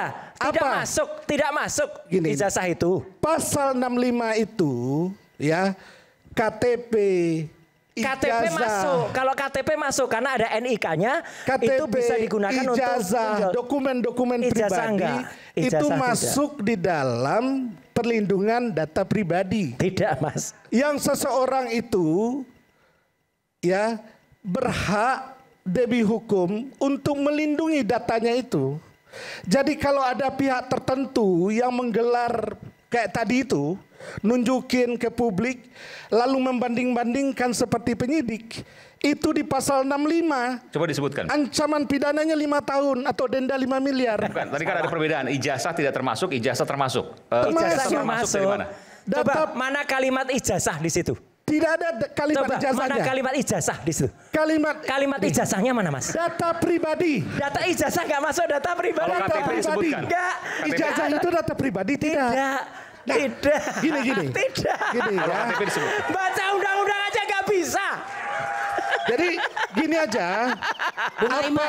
Bung Aiman, yang sebelum lebih jauh ya, karena hobinya nampaknya selalu mengancam-ngancam ini. Coba dicek lagi itu undang-undang itu tentang data spesifik dan data umum. Iya. Saya lanjutkan data spesifik dan data umum. Salah. Jadi begini. Saya lanjutkan dulu. Di dalam ini saya tambahkan ya. Nih, saya belum selesai nih. Di dalam mengenai data pribadi itu lebih spesifik itu masuk dalam Undang-Undang Nomor 24 Tahun 2013 tentang administrasi kependudukan. Itu diatur terkait dengan data perseorangan namanya. Data perseorangan itu KTP masuk Mas. Tunggu dulu ya, data perseorangan itu di huruf I, J itu tertulis nama lengkap, ya, tempat tanggal lahir, ya, baru pendidikan terakhir. Ada disebutkan di situ pendidikan terakhir dalam Undang-Undang Nomor 24 tahun 2013. Jadi kalau memang ada nama seseorang, nama lengkap seseorang dan nama tempat tanggal lahirnya ditulis dalam suatu dokumen itu masuk dalam kategori termasuk ijazah dokumen perseorangan. Iya, pendidikan terakhir tadi. Ya, nanti diuji aja. Kan penyidik nonton ini ya caranya. Ya, nanti penyidik akan wewenangnya penyidik ya untuk mengevaluasi acara ini, apa yang distatementkan oleh Mas Roy itu nanti akan jadi bahan juga oleh penyidik, apakah ini mengungkap data pribadi atau tidak, karena ada undang-undang perlindungan data pribadi. Jadi ketika Pak Jokowi ya tidak menunjukkan ijazah yang asli, itu haknya seseorang dan dilindungi oleh undang-undang. Jadi tidak boleh rakyat atau sekelompok orang mendorong-dorong untuk menunjukkan data pribadinya. Karena itu privasi yang dijamin oleh undang-undang. Itu untuk orang biasa, tapi kalau untuk pejabat publik tidak berlaku, Mas. Nah, berlaku Undang-Undang Dasar 1945 pasal 28F. Orang itu berhak mengemukakan pendapatnya. Ini pendapat. Jangan salah, justru di Undang-Undang Dasar 45 itu ada di pasal berapa ya? Bentar. Nah, berapa lagi? Baca di pasal 28D ayat 1 itu ada jaminan. Ada jaminan terhadap setiap warga negara sama kedudukannya di mata hukum. Jadi kalau Anda menyebut Pak Jokowi ada pengecualian karena dia presiden, nggak bisa. Undang-Undang Dasar menjelaskan itu. Ada undang-undang Mas nomor 14 tahun 2008. Keterbukaan informasi publik. Clear banget. Di pasal 17 ini tidak termasuk. Itu sudah loud and clear. Di undang-undang apa? Keterbukaan informasi publik. Ijazah tidak termasuk? Tidak, karena yang termasuk di situ adalah itu dikecualikan. Jadi itu yang dikecualikan apa saja. Di situ termasuk misalnya kalau KTP ya, karena dalam naskah akademiknya. Ijazah dikecualikan? Tidak masuk di situ. Karena itu tidak ada data pribadi yang bisa menggunakan atau digunakan untuk kepentingan yang berbahaya. Ya, kecuali ada nama boleh aja dia bilang, kan di forum ini. Ini naskah wajib akademik dong. Mas. Ya wajib dong ngasih tahu ke masyarakat. Loh, kan. sudah. Kalau dia Makanya bilang saya bahwa kasih bukan tahu. data. Naskah Tapi nanti akademik. lihat aja di proses hukum di kepolisian, ya kan? Proses di pengadilan, jalani aja prosesnya, ya kan? Prosesnya ini jalanin aja. Ya, tergantung. Jadi Anda penyidiknya bisa baca undang-undang atau enggak. Gitu. Itu aja. Pura-pura menjadi penyidik itu sudah melanggar aturan juga. Siapa yang pura-pura jadi penyidik? Konyol ini. Oke, baik. Oke. Saya ke Bung Edi sebut pura-pura jadi penyidik itu yang bawa borgol tadi. Ini saya lihat panas sekali nih. Ada yang bawa apa? Wayang. Ada yang bawa borgol. Itu simbol masih karena tadi saya nggak bawa tongkat. Iya, karena dia bawa wayang, kita bawa borgol. Jadi kan Bung Edi tadi terkait dengan bukan ketidakpercayaan, tapi gelar perkara terbuka karena ada hal-hal yang masih mengganjal. Mungkinkah itu? Ya. Jadi gini, saya bicara dari segi prosedur. Ya. Pertama, sah-sah saja. Apabila misalnya Bang Roy Suryo dan juga kawan-kawannya lain tidak percaya, silakan saja, karena itu adalah hak daripada semua warga negara. Ya, siapa saja boleh tidak percaya. Namun demikian, kalau kita lihat bahwa apa yang dilakukan oleh kepolisian, ya, bukan seperti tadi Bang Roy Suryo hanya menduga-duga, tidak demikian. Bicara hukum, maka yang dilakukan adalah harus berdasarkan fakta-fakta. Harus berdasarkan bukti-bukti yang ada. Kemudian harus diuji secara scientific crime investigation, secara ilmiah. Jadi kalau Bang Roy Suryo tadi menduga ini palsu, ini nggak cocok, itu menduga-duga namanya. Fakta ini Pak Edi, bukan duga. Ya. Dan mari kepolisian sama-sama. Yuk sama-sama. Kalau metodenya begini, ayo kita begini. Itu aja clear. Ya. Makanya kan boleh saja. Itu kan menduga-duga ya. Itu kan baru dugaan ya. Dan kemarin kalau saya lihat sudah membuat laporan ke Biro Wasidik ya. Dan itu udah benar. Ya. Itu udah benar. Nanti prosesnya adalah Biro Wasidik akan melakukan penelitian terhadap apakah yang dilakukan oleh penyidik itu sudah sesuai prosedur. Kalau misalnya nanti pengaduan itu akan direspon, kemudian nanti kita harapkan dalam waktu dekat, Biro Wasidik akan memberikan suatu penilaian dan juga tindakan. Pertama, dia bisa melakukan asistensi. Asistensi adalah dia akan turun ke bawah, kemudian melakukan penyelidikan melihat bagaimana hasil pemeriksaan atau penyidik bekerja untuk memberikan penilaian benar atau tidak. Yang kedua, kalau itu tidak dilakukan, maka tim Wasidik, Biro Wasidik akan juga melakukan gelar perkara khusus. Bagaimana caranya? Maka nanti yang dilakukan oleh penyidik adalah dia akan mengundang banyak pihak. Termasuk terlapor juga? Ya, Oke. nanti pelapor akan diundang. Kemudian penyidik juga di sini akan diundang sebagai orang yang dilaporkan. Dan itu boleh terbuka, katakanlah terbuka pers kepada mereka meliput. yang ada di situ. Ya. Pers meliput bisa. Ya. Ini cerdas ini, betul. Sebentar Bung Edi, pers meliput bisa secara terbuka? Oh enggak, kalau teres enggak. Pers enggak. Karena Oke, tidak. tapi Karena memang itu para pihak. Itu para ranah. pihak. Ya, Oke, para pihak. baik. Misalnya dari pelapor Ya. akan diundang. Kemudian nanti dari penyidik yang dilaporkan tadi juga akan diundang. Oke. Tentu akan ketemu. Dan di situ nanti akan ada propam. Artinya mungkin itu terjadi? Mungkin ketika misalnya itu dinilai ada penyimpangan.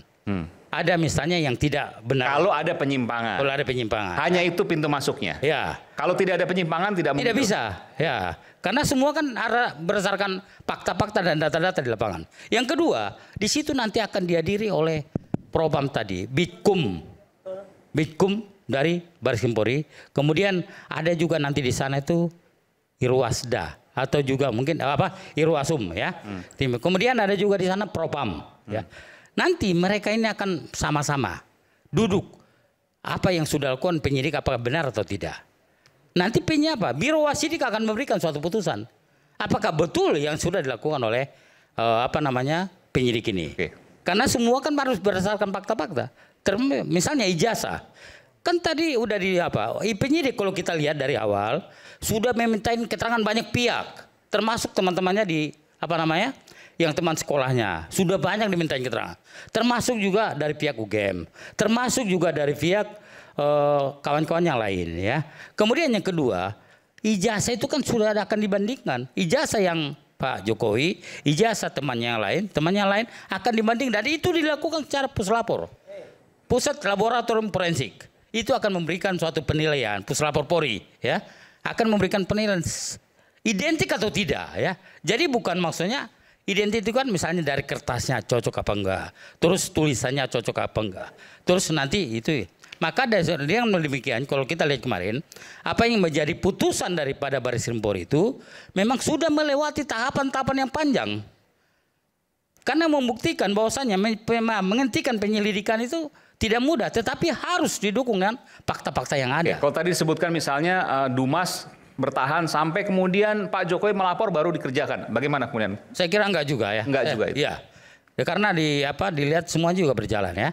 Termasuk juga saat ini malah kalau saya lihat ini sangat cepat ya. Laporan kawan-kawan terhadap Baris Krim sudah sangat cepat.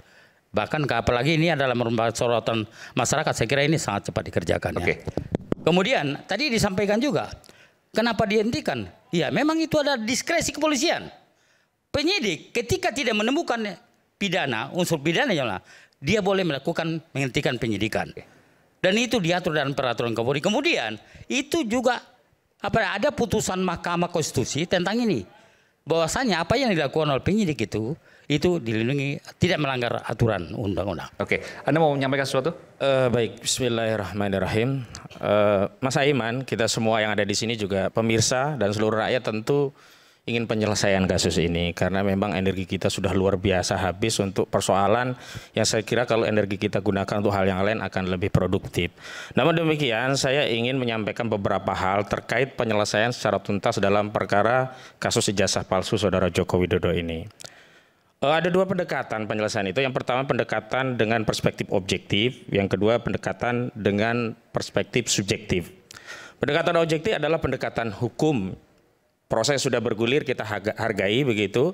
Dan saya ingin tegaskan hari ini tidak bisa mendeklar sebuah produk itu asli dalam hal ini ijazah Saudara Joko Widodo sebelum ada putusan pengadilan yang berkekuatan hukum tetap. Artinya terlepas Bareskrim sudah mengeluarkan statement bahwa itu identik, atau sebelumnya sudah ada media yang menyatakan oh melihat asli, kuasa hukum ditunjukkan oh itu asli, kemudian UGM menyatakan itu asli. Ini semua nilainya tidak punya kekuatan hukum mengikat karena kasus ini sekarang sudah masuk ranah pro justisia. Sehingga seluruh dugaan tindak pidana itu hanya bisa kita tetapkan bahwa ini adalah benar atau ini adalah salah setelah ada putusan pengadilan yang berkekuatan hukum tetap. Itu yang pertama. Yang kedua, pendekatan objektif tadi sudah dilakukan pada 2 perkara. Pertama, perkara di Bareskrim, Dumas yang dilakukan oleh TPUA yang dilayangkan 9 Desember 2024 dan baru ditindaklanjuti setelah ada laporan Saudara Joko Widodo di Polda Metro Jaya 30 April 2025. Ini yang kemudian menurut kawan-kawan dan saya juga melihat ini adalah tindakan yang terlalu lama, dan bahkan tindakan pemanggilan Saudara Rizal Fadilah 6 Mei itu baru terjadi setelah ada laporan di Polda Metro Jaya. Dan ingat, ini Dumas, bukan LP.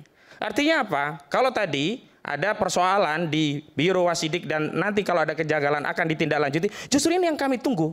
Karena 26 Mei yang lalu kami sudah mengajukan permohonan gelar perkara khusus. Jadi nomenklaturnya memang bukan gelar terbuka ya. Gelar perkara khusus, dan ini ada dasar hukumnya, Bung. Jadi kalau tidak tahu atau tidak paham norma, lebih baik jangan bicara. Ada dasar hukumnya. Saya lanjutkan. Dasar hukumnya adalah ada peraturan Kapolri nomor 6 2019 terkait. Sebentar, saya tadi tidak memotong Anda. Saya lanjutkan dulu. Kan saya boleh jawab dong. Saya tidak bertanya kepada Anda, saya sedang menjelaskan. Ada Perkapolri nomor 6 Kalau tahun saya nggak boleh jawab, gimana? Saya tidak bertanya kepada Anda, saya sedang menjelaskan. Tadi boleh forumnya kan? Saya sekarang tidak. Langsung saya dijawab. Sekarang nggak boleh dijawab. Saya ingin tuntaskan dulu. Gimana? Nanti saya berikan kesempatan nanti. Baik, ada Perkapolri nomor 6 tahun 2019 tentang penyidikan perkara pidana. Dan di pasal 31 junto 33 Perkapolri tersebut diatur bahwa gelar perkara ada 2. A. Gelar perkara biasa, B. Gelar perkara khusus. Kemudian di pasal 33 diatur gelar perkara khusus itu terkait apa? Di antaranya kalau ini ada melibatkan masyarakat yang terkait dalam hal ini adalah TPUA. Dan atas dasar Perkapolri itulah kami mengirimkan surat 26 Mei yang lalu ke Biro Wasidik Mabes Polri yang sampai hari ini belum diberikan respon. Dan saya tanya Pak Kapolri, tolong segera direspon. Saya lanjutkan. Kalau kita bicara tentang ada nggak kejanggalannya? Kejanggalannya saya jelaskan demikian. Statement dari Mabes Polri melalui Direktur Tindak Pidana Umum Brigjen Juhandani Rahardjapuro itu melanggar tertib dalam proses penyelidikan dan penyidikan perkara pidana. Saya jelaskan demikian. Kalau kita bisa bicara penyelidikan itu baru meneliti apakah sebuah peristiwa itu ada pidananya atau tidak. Kalau penyidikan baru proses pengumpulan barang bukti ya, termasuk keterangan saksi dalam rangka untuk mencari siapa nanti tersangkanya. Itu yang disebut penyidikan. Tapi kami membaca ini ada modus operandi untuk menyelamatkan Saudara Joko Widodo melalui proses penyelidikan ini. Kenapa? Baru penyelidikan yang rekomendasinya itu hanya pada pro justisia atau tidak, diterbitkan LP atau tidak, ini sudah melangkah jauh. Melangkah jauh periksa bukti, melangkah jauh mengetes bukti, dan kemudian tiba-tiba yang tidak fair adalah dihentikan penyelidikan. Ada 2 pendekatan. Pertama, saya mengutip pendapat Pak Ogo Roseno, mantan Wakapolri. Beliau katakan penyidik tidak berwenang menghentikan penyelidikan. Yang kedua, tidak fairnya, kalau itu dihentikan dalam penyelidikan, kami tidak punya ruang untuk mengajukan proses apa yang disebut dengan permohonan pra-peradilan. Karena objek yang bisa diajukan pra-peradilan hanyalah penghentian penyidikan atau SP3. Artinya apa? Satu-satunya jalan yang bisa ditempuh adalah melalui proses gelar perkara khusus yang kembali kalau kita bicara tentang penyelidikan yang menggunakan pendekatan scientific crime investigation itu harus terbuka. Tahapannya diketahui. Setidaknya bagi pelapor atau pengadu. Kemudian ada ahli-ahli. Dan ahli itu juga tidak sepihak dari Bareskrim. Harus pula ahli-ahli dari kami juga diberi akses untuk melihat mana toh ijazah Jokowi. Oh ini. Pembandingnya mana? Oh ini. Oh pembandingnya ternyata ijazah yang tidak diketahui misalnya begitu. Lalu kita baru akan bisa mengikatkan diri kita pada hasil dalam sebuah proses yang kita dilibatkan. Sekarang bagaimana mungkin kita diminta terikat dengan suatu hasil yang prosesnya kita tidak dilibatkan? Bagaimana mungkin rakyat meyakini proses itu bisa dipercaya sementara yang ditampilkan yang sebelumnya dipersoalkan katanya hanya ijazah fotokopi, Pak Roy katanya fotokopi dan seterusnya. Yang ditampilkan Baris Krim hanya apa? Fotokopi. Saya lanjutkan. Oke, itu yang pertama. Yang kedua, jangan terlalu lama, saya juga nanti saya beri kesempatan. Sebentar. Oke, dari satu poin itu nanti saya beri kesempatan lagi. Nah, Anda mau jawab apa? Iya. Jadi gini.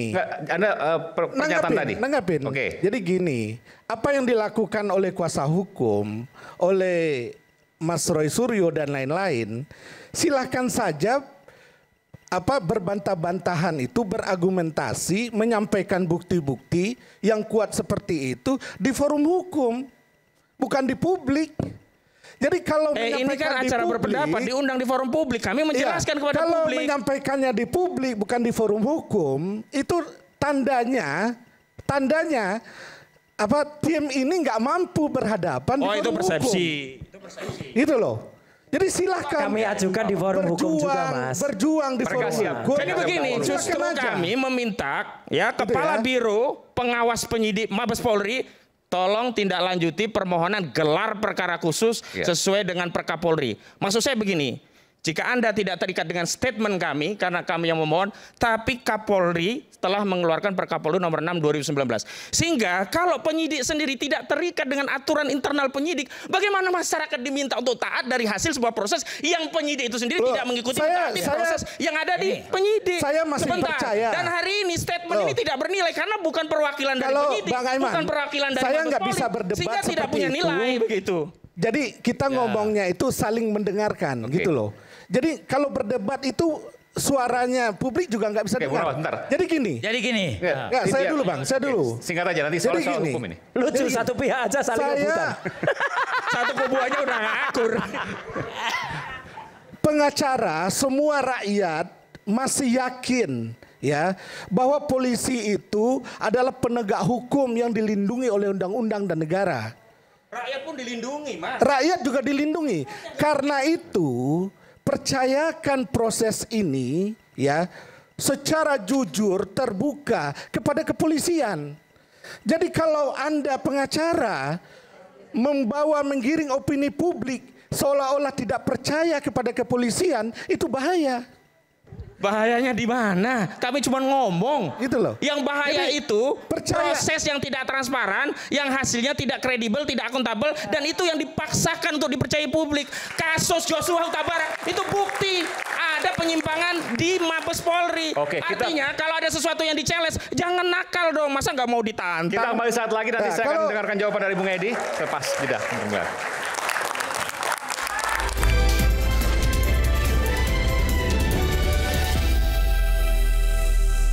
Disebutkan ada kejanggalan versinya Bung Hosinuddin. Silakan Bung Edi. Saya kira boleh saja memiliki pandangan demikian. Tapi kan semuanya kan harus berdasarkan aturan. Harus berdasarkan bukti-buktinya. Mungkin tadi dia bilang, nggak percaya, silakan saja nggak percaya.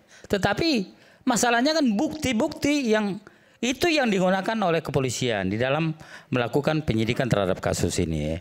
Silakan tidak percaya, lakukan upaya hukum lain. Karena memang polisi kan berdasarkan aturan-aturan yang ada, berdasarkan bukti-bukti yang ada, seperti misalnya bukan seperti tadi menduga-duga, tidak demikian di dalam bicara hukum, tetapi harus berdasarkan, termasuk juga misalnya laboratorium forensik dilakukan dan bisa dibayangkan seluruh Indonesia ini melakukan penelitian di situ. Tapi Bung Edi, mungkin ada pertanyaan dari publik juga bahwa masih penyelidikan, tapi kemudian menyimpulkan bahwa ijazah itu asli itu boleh? Boleh. Oke, silakan. Karena tadi sampaikan bahwa saya tidak boleh. Saya kira boleh. Kalau lihat daripada putusan Mahkamah Konstitusi nomor 4 tahun 2022 disebutkan bahwasannya dulu pernah ada kasus di Polda Metro Jaya, kemudian ada penyelidikan, kemudian digugat ke MK. Lalu oleh MK bahwasannya itu sah, tidak ada yang melanggar. Kenapa demikian? Karena polisi memang memiliki namanya diskresi. Ketika melihat misalnya ini tidak ada pidananya, boleh dilakukan penghentian penyidikan demi kepastian hukum. Ya kalau memang tidak keberatannya silakan, saya tidak ada masalah. Jadi bukan bela A, bela B, bela Pak Jokowi dan lain sebagainya. Tetapi ini adalah aturan-aturan yang ada. Silakan, saya tidak percaya. Oke. Baik, kalau tadi silahkan bawa buktinya, justru kami sedang mempersiapkan bukti dan sebagian sudah kami kirimkan dan kami tidak tahu bukti kami diperlakukan seperti apa karena prosesnya tidak transparan. Tidak diperlihatkan kepada kami tidak dilibatkan. Karena itu saya tegaskan kalau memang kita fair, kita bernegara bareng-bareng, tidak memihak siapapun, kita benar-benar mencari kebenaran melalui proses pembuktian. Saya dan kawan-kawan menunggu respon terhadap gelar perkara khusus yang di sana ada kemungkinan bagi kami untuk masukkan itu. Iya, jadi ini bawa bukti dan lain sebagainya, tapi tidak diajak. Itu gimana? Ya, kan ini kita buka di sini. Ya, semua itu kan memang misalnya ijazah ya.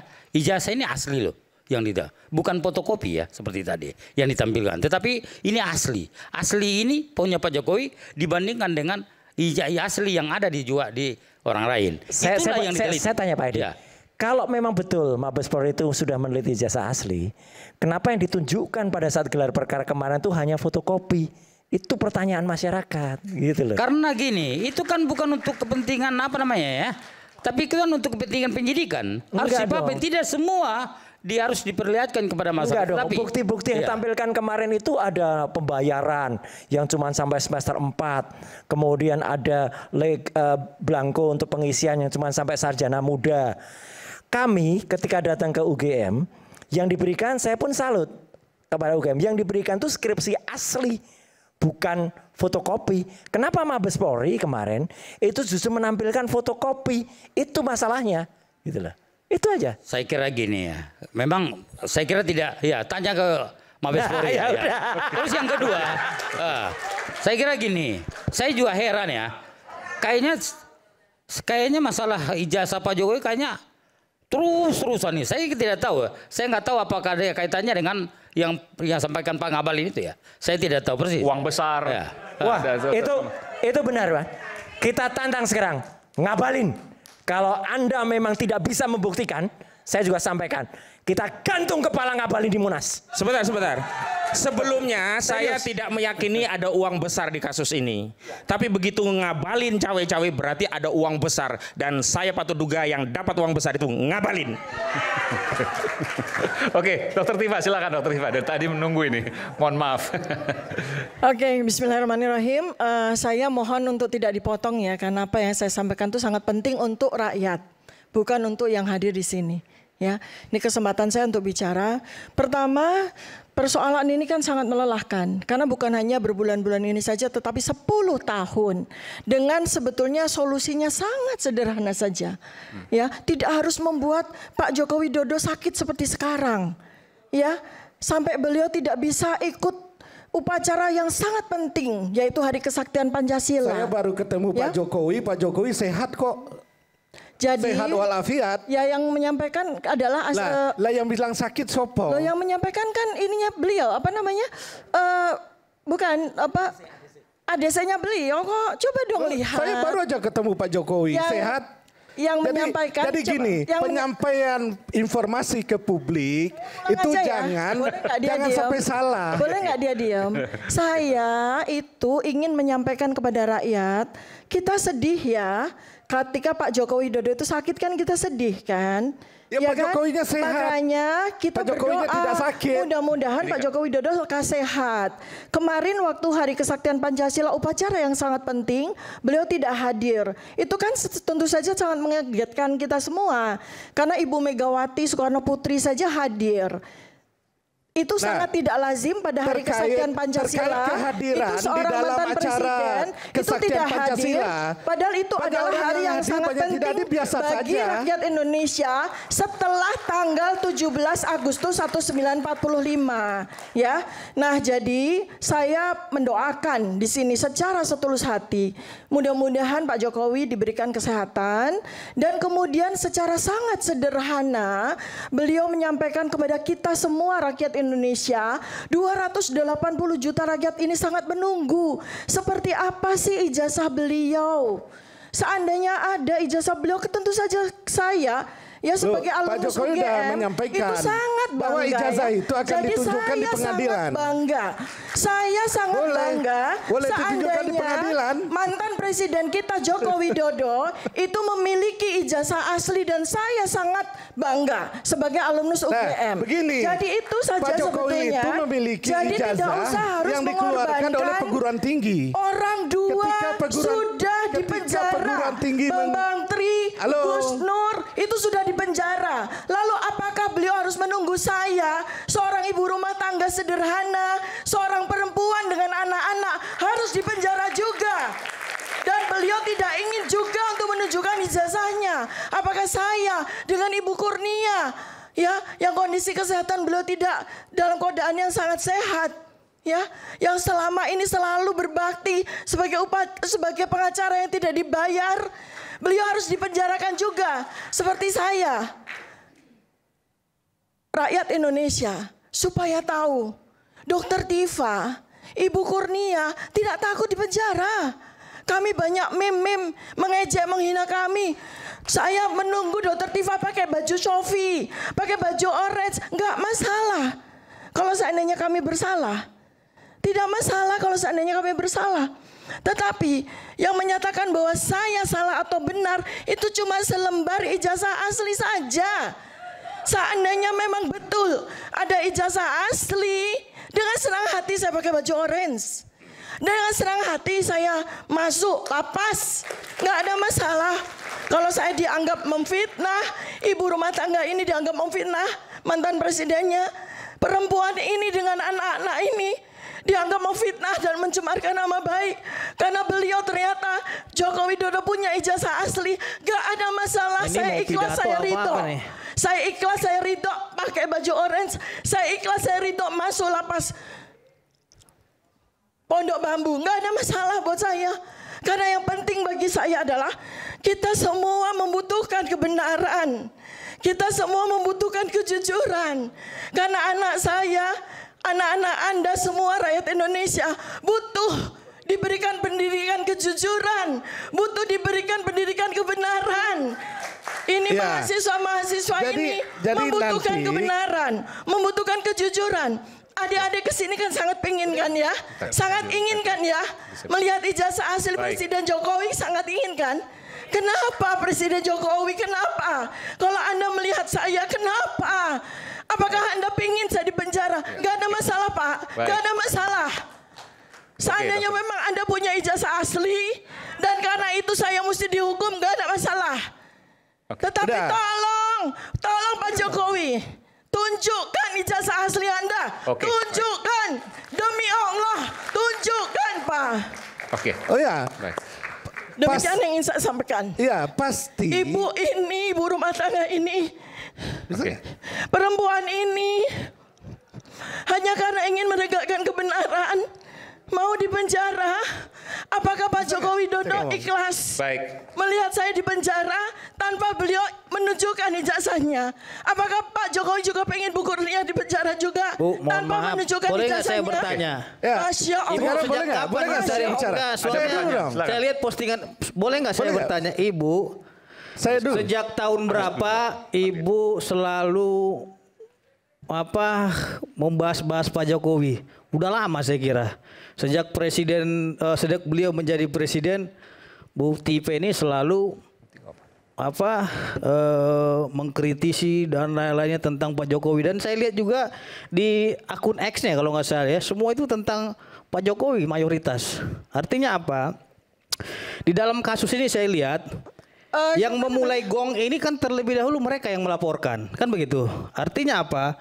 Mereka yang terlebih dahulu melakukan serangan secara hukum kepada Pak Jokowi. Setelah Pak Jokowi menggunakan hak hukumnya untuk counter attack, ya, untuk membuat laporan balik, mereka merasa dikriminalisasi gitu loh. Melapor apa? Jadi mereka merasa Bang Aiman Wicaksono dijolimi gitu loh. Jadi ini sangat aneh sekali. Ketika kasus yang mereka memulai, makanya ada suatu pepatah, apa yang kamu mulai, kau yang harus akhiri. Kan begitu. Saya boleh jawab dulu karena dia bertanya. Saya dulu dong. Nanti sebentar Bu. Nanti saya berikan kesempatan. Silakan. Iya. Persoalan ijazah Pak Jokowi, kalau Bu Tifa ingin lihat, ya nanti di pengadilan prosesnya. Bukan sekarang.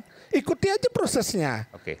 Itu satu ya. Jadi bukan merayu-rayu ke rakyat tolong tunjukkan. Katanya mau taat hukum. Mau tahu prosedur zolim hukum. sekali sama itu perempuan. Satu. Sama kedua, ibu sangat zolim dengan istilah kedua, merayu-rayu. Ya Allah zolim sekali kepada kami. 55% dari 280 juta rakyat Indonesia itu adalah perempuan. Bapak zolim sekali mengatakan saya merayu-rayu. Tidak. Saya sangat sedih. Saya sangat Zolim itu sedih. sangat buruk loh konotasinya itu. Jadi Bapak harus luruskan gitu loh. Zolim sekali. Mengatakan saya merayu-rayu rakyat. Nanti saya beri kesempatan Dokter Tiva. Kalau saya nggak pernah dikasih kesempatan bicara ya susah. Bapak tadi sudah bicara 40 menit. Cukup. Nah, sekarang saya lanjutkan. Singkat saja. Iya, saya lanjutkan.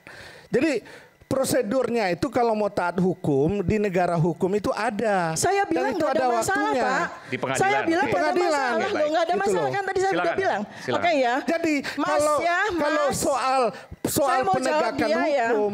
Saya 2014. Kasih ngomong gimana? Saya 2014 itu memilih Presiden Joko Widodo dengan penuh kebanggaan. Penuh kebanggaan. Nah, kenapa?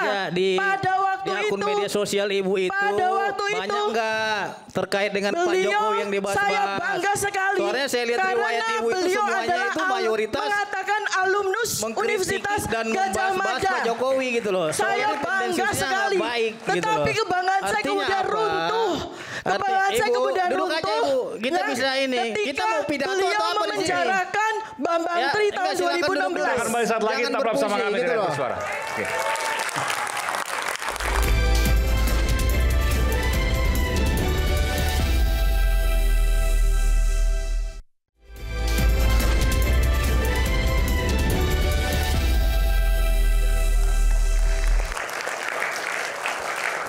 Kembali di Rakyat Bersuara, sesi terakhir saya akan berikan kesempatan closing statement menutup pada Ibu Kurnia. Silakan Ibu Kurnia. Terima kasih Bang Aiman Wicaksono. Bang Aiman, saya ingin membuka closing statement ini dengan mengatakan supaya bangsa Indonesia tahu ya, bahwa dalam pertemuan saya dengan Bapak Joko Widodo, mantan Presiden Republik Indonesia di Solo itu, beliau selalu menyampaikan siapa yang mendalilkan, dia yang membuktikan. Ya, saya kira itu ada dalil yang tidak bisa kita bantah dan itu benar. Benar untuk mungkin hukum perdata. Dumas yang kami layangkan itu condong kepada hukum pidana. Maka sebenarnya pendekatan siapa yang mendalilkan, dia yang membuktikan itu tidak tepat. Ada sebuah dalil ya yang bernama negativa non sun probanda, di mana pembuktiannya itu adalah pembuktian negatif, yang artinya beban pembuktian itu dibebankan kepada mereka yang kami tanyakan tersebut. Bagaimana caranya? Sangat mudah. Beliau menunjukkan sertifikat atau ijazah yang asli tersebut, lalu kami menunjukkan tanda-tanda ketidakaslian tersebut, dan beliau menunjukkan bahwa itu adalah asli. Hanya itu saja dan sesimpel itu. Ya. Nah, kemudian yang kedua, kami ingin menekankan sebagai berikut mengenai penilaian atas asli atau palsu ijazah Jokowi. Walaupun kami tahu ini berat, ini tetap harus dibawa ke pengadilan dengan membuka kembali penyelidikan oleh tim penyidik pada subdit Dispidum yang netral. Jadi sebentar, Ibu justru mendukung bahwa ini prosesnya terus berjalan sampai ke pengadilan. Apa boleh buat? Jika ternyata gelar perkara gelar perkara khusus itu tidak dilakukan sebagaimana yang diharapkan dan sesuai dengan aturan. Ya, kami bukan orang yang takut menuju pengadilan dengan catatan bahwa kami layak untuk ke sana. Bahkan kami ini sebenarnya dilaporkan pun tidak layak. Saya sedang melaksanakan tugas saya. Apakah saya katakan tadi ingin bersama-sama melanggar hukum, sedangkan undang-undang itu ada di atas daripada Polri itu sendiri. Ya. Yang kedua saya lanjutkan, terkait pengaduan fitnah di Polda, kami mengharapkan agar penyidik Kamnek segera menyita ijazah S1 Fakultas Kehutanan UGM dan bukti-bukti surat lainnya yang saat ini diambil kembali oleh Saudara Joko Widodo sebelum pengumuman tentang hasil asli palsu daripada ijazah tersebut atau otentik atau tidak otentiknya itu. Kemudian yang ketiga, kami ingin menyimpulkan bahwa penyelidik Bareskrim Polri belum cukup untuk memastikan ijazah Jokowi asli. Apalagi penyelidik Bareskrim tidak transparan.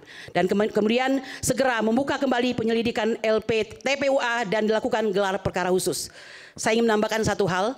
Selama saya mengikuti klarifikasi, walaupun klarifikasi ini tidak dikenal dalam hukum acara pidana ya, saya lakukan. Mengapa? Karena saya paham yang saya hadapi ini adalah suatu institusi yang sangat berkuasa di Indonesia. Ya, saya mengatakan ini dengan hati yang sangat perih. Bagaimana kami sesama integrated criminal justice system satunya bisa membawahi kami dalam hal ini. Saya jawab semua.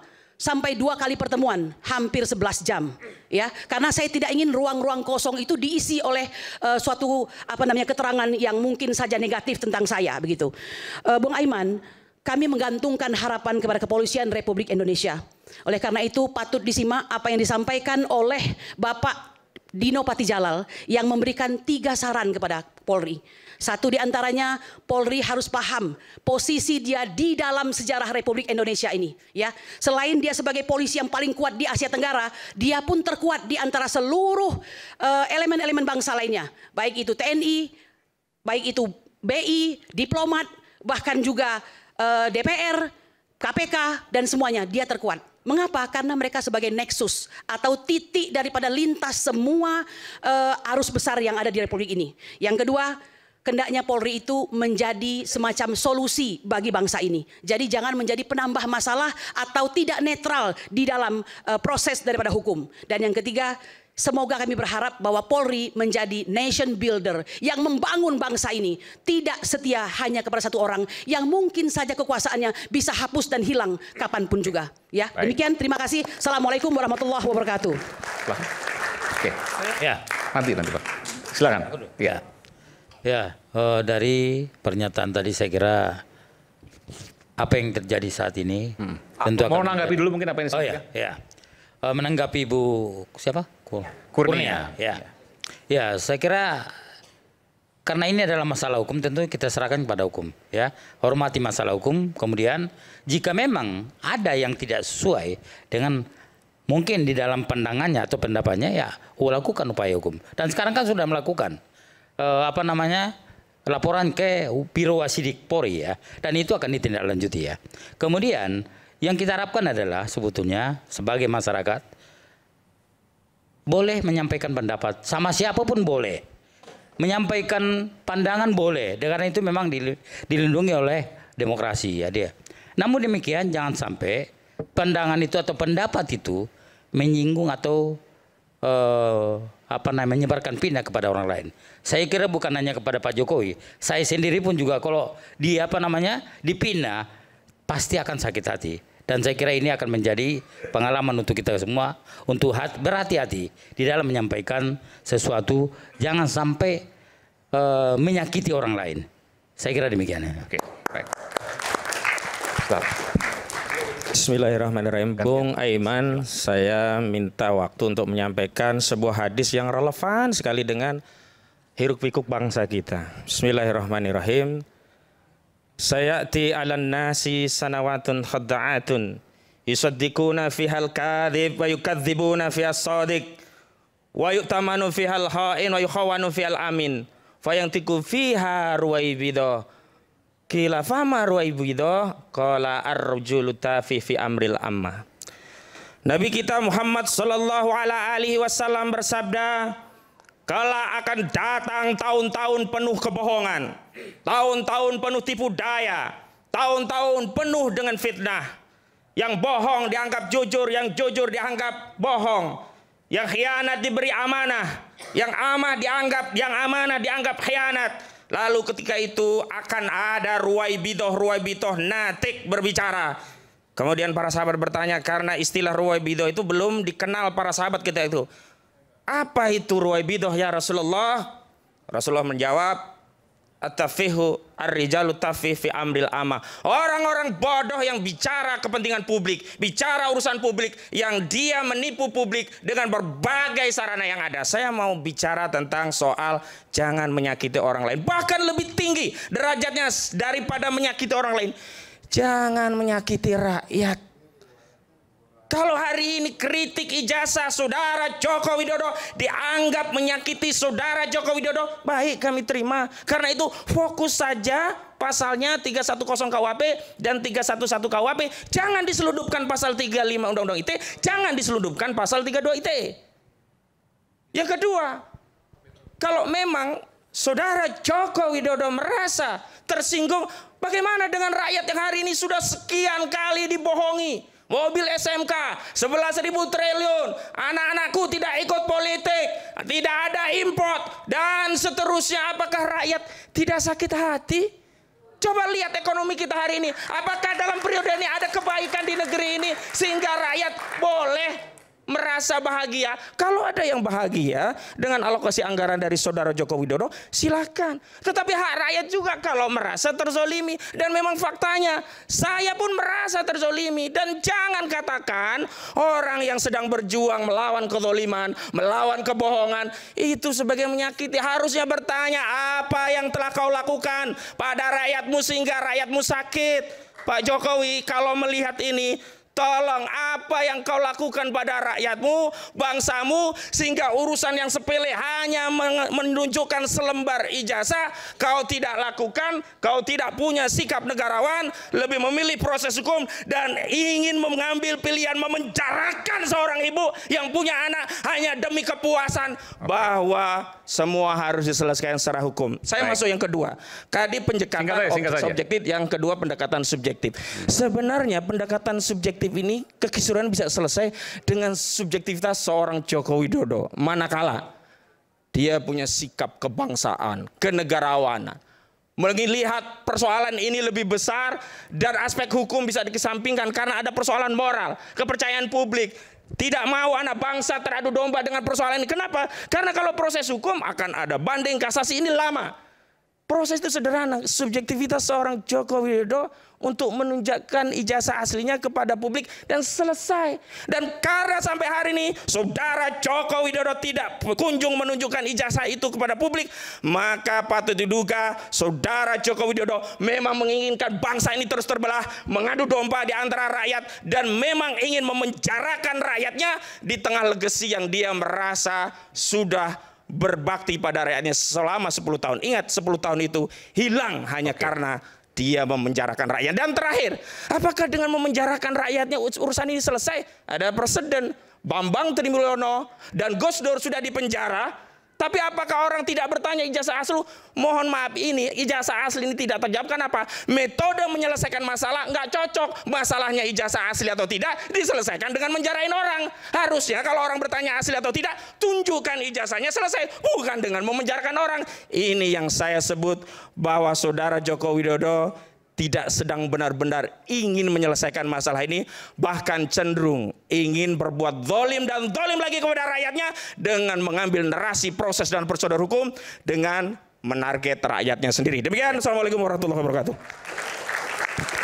Ya, terima kasih Bang Aiman.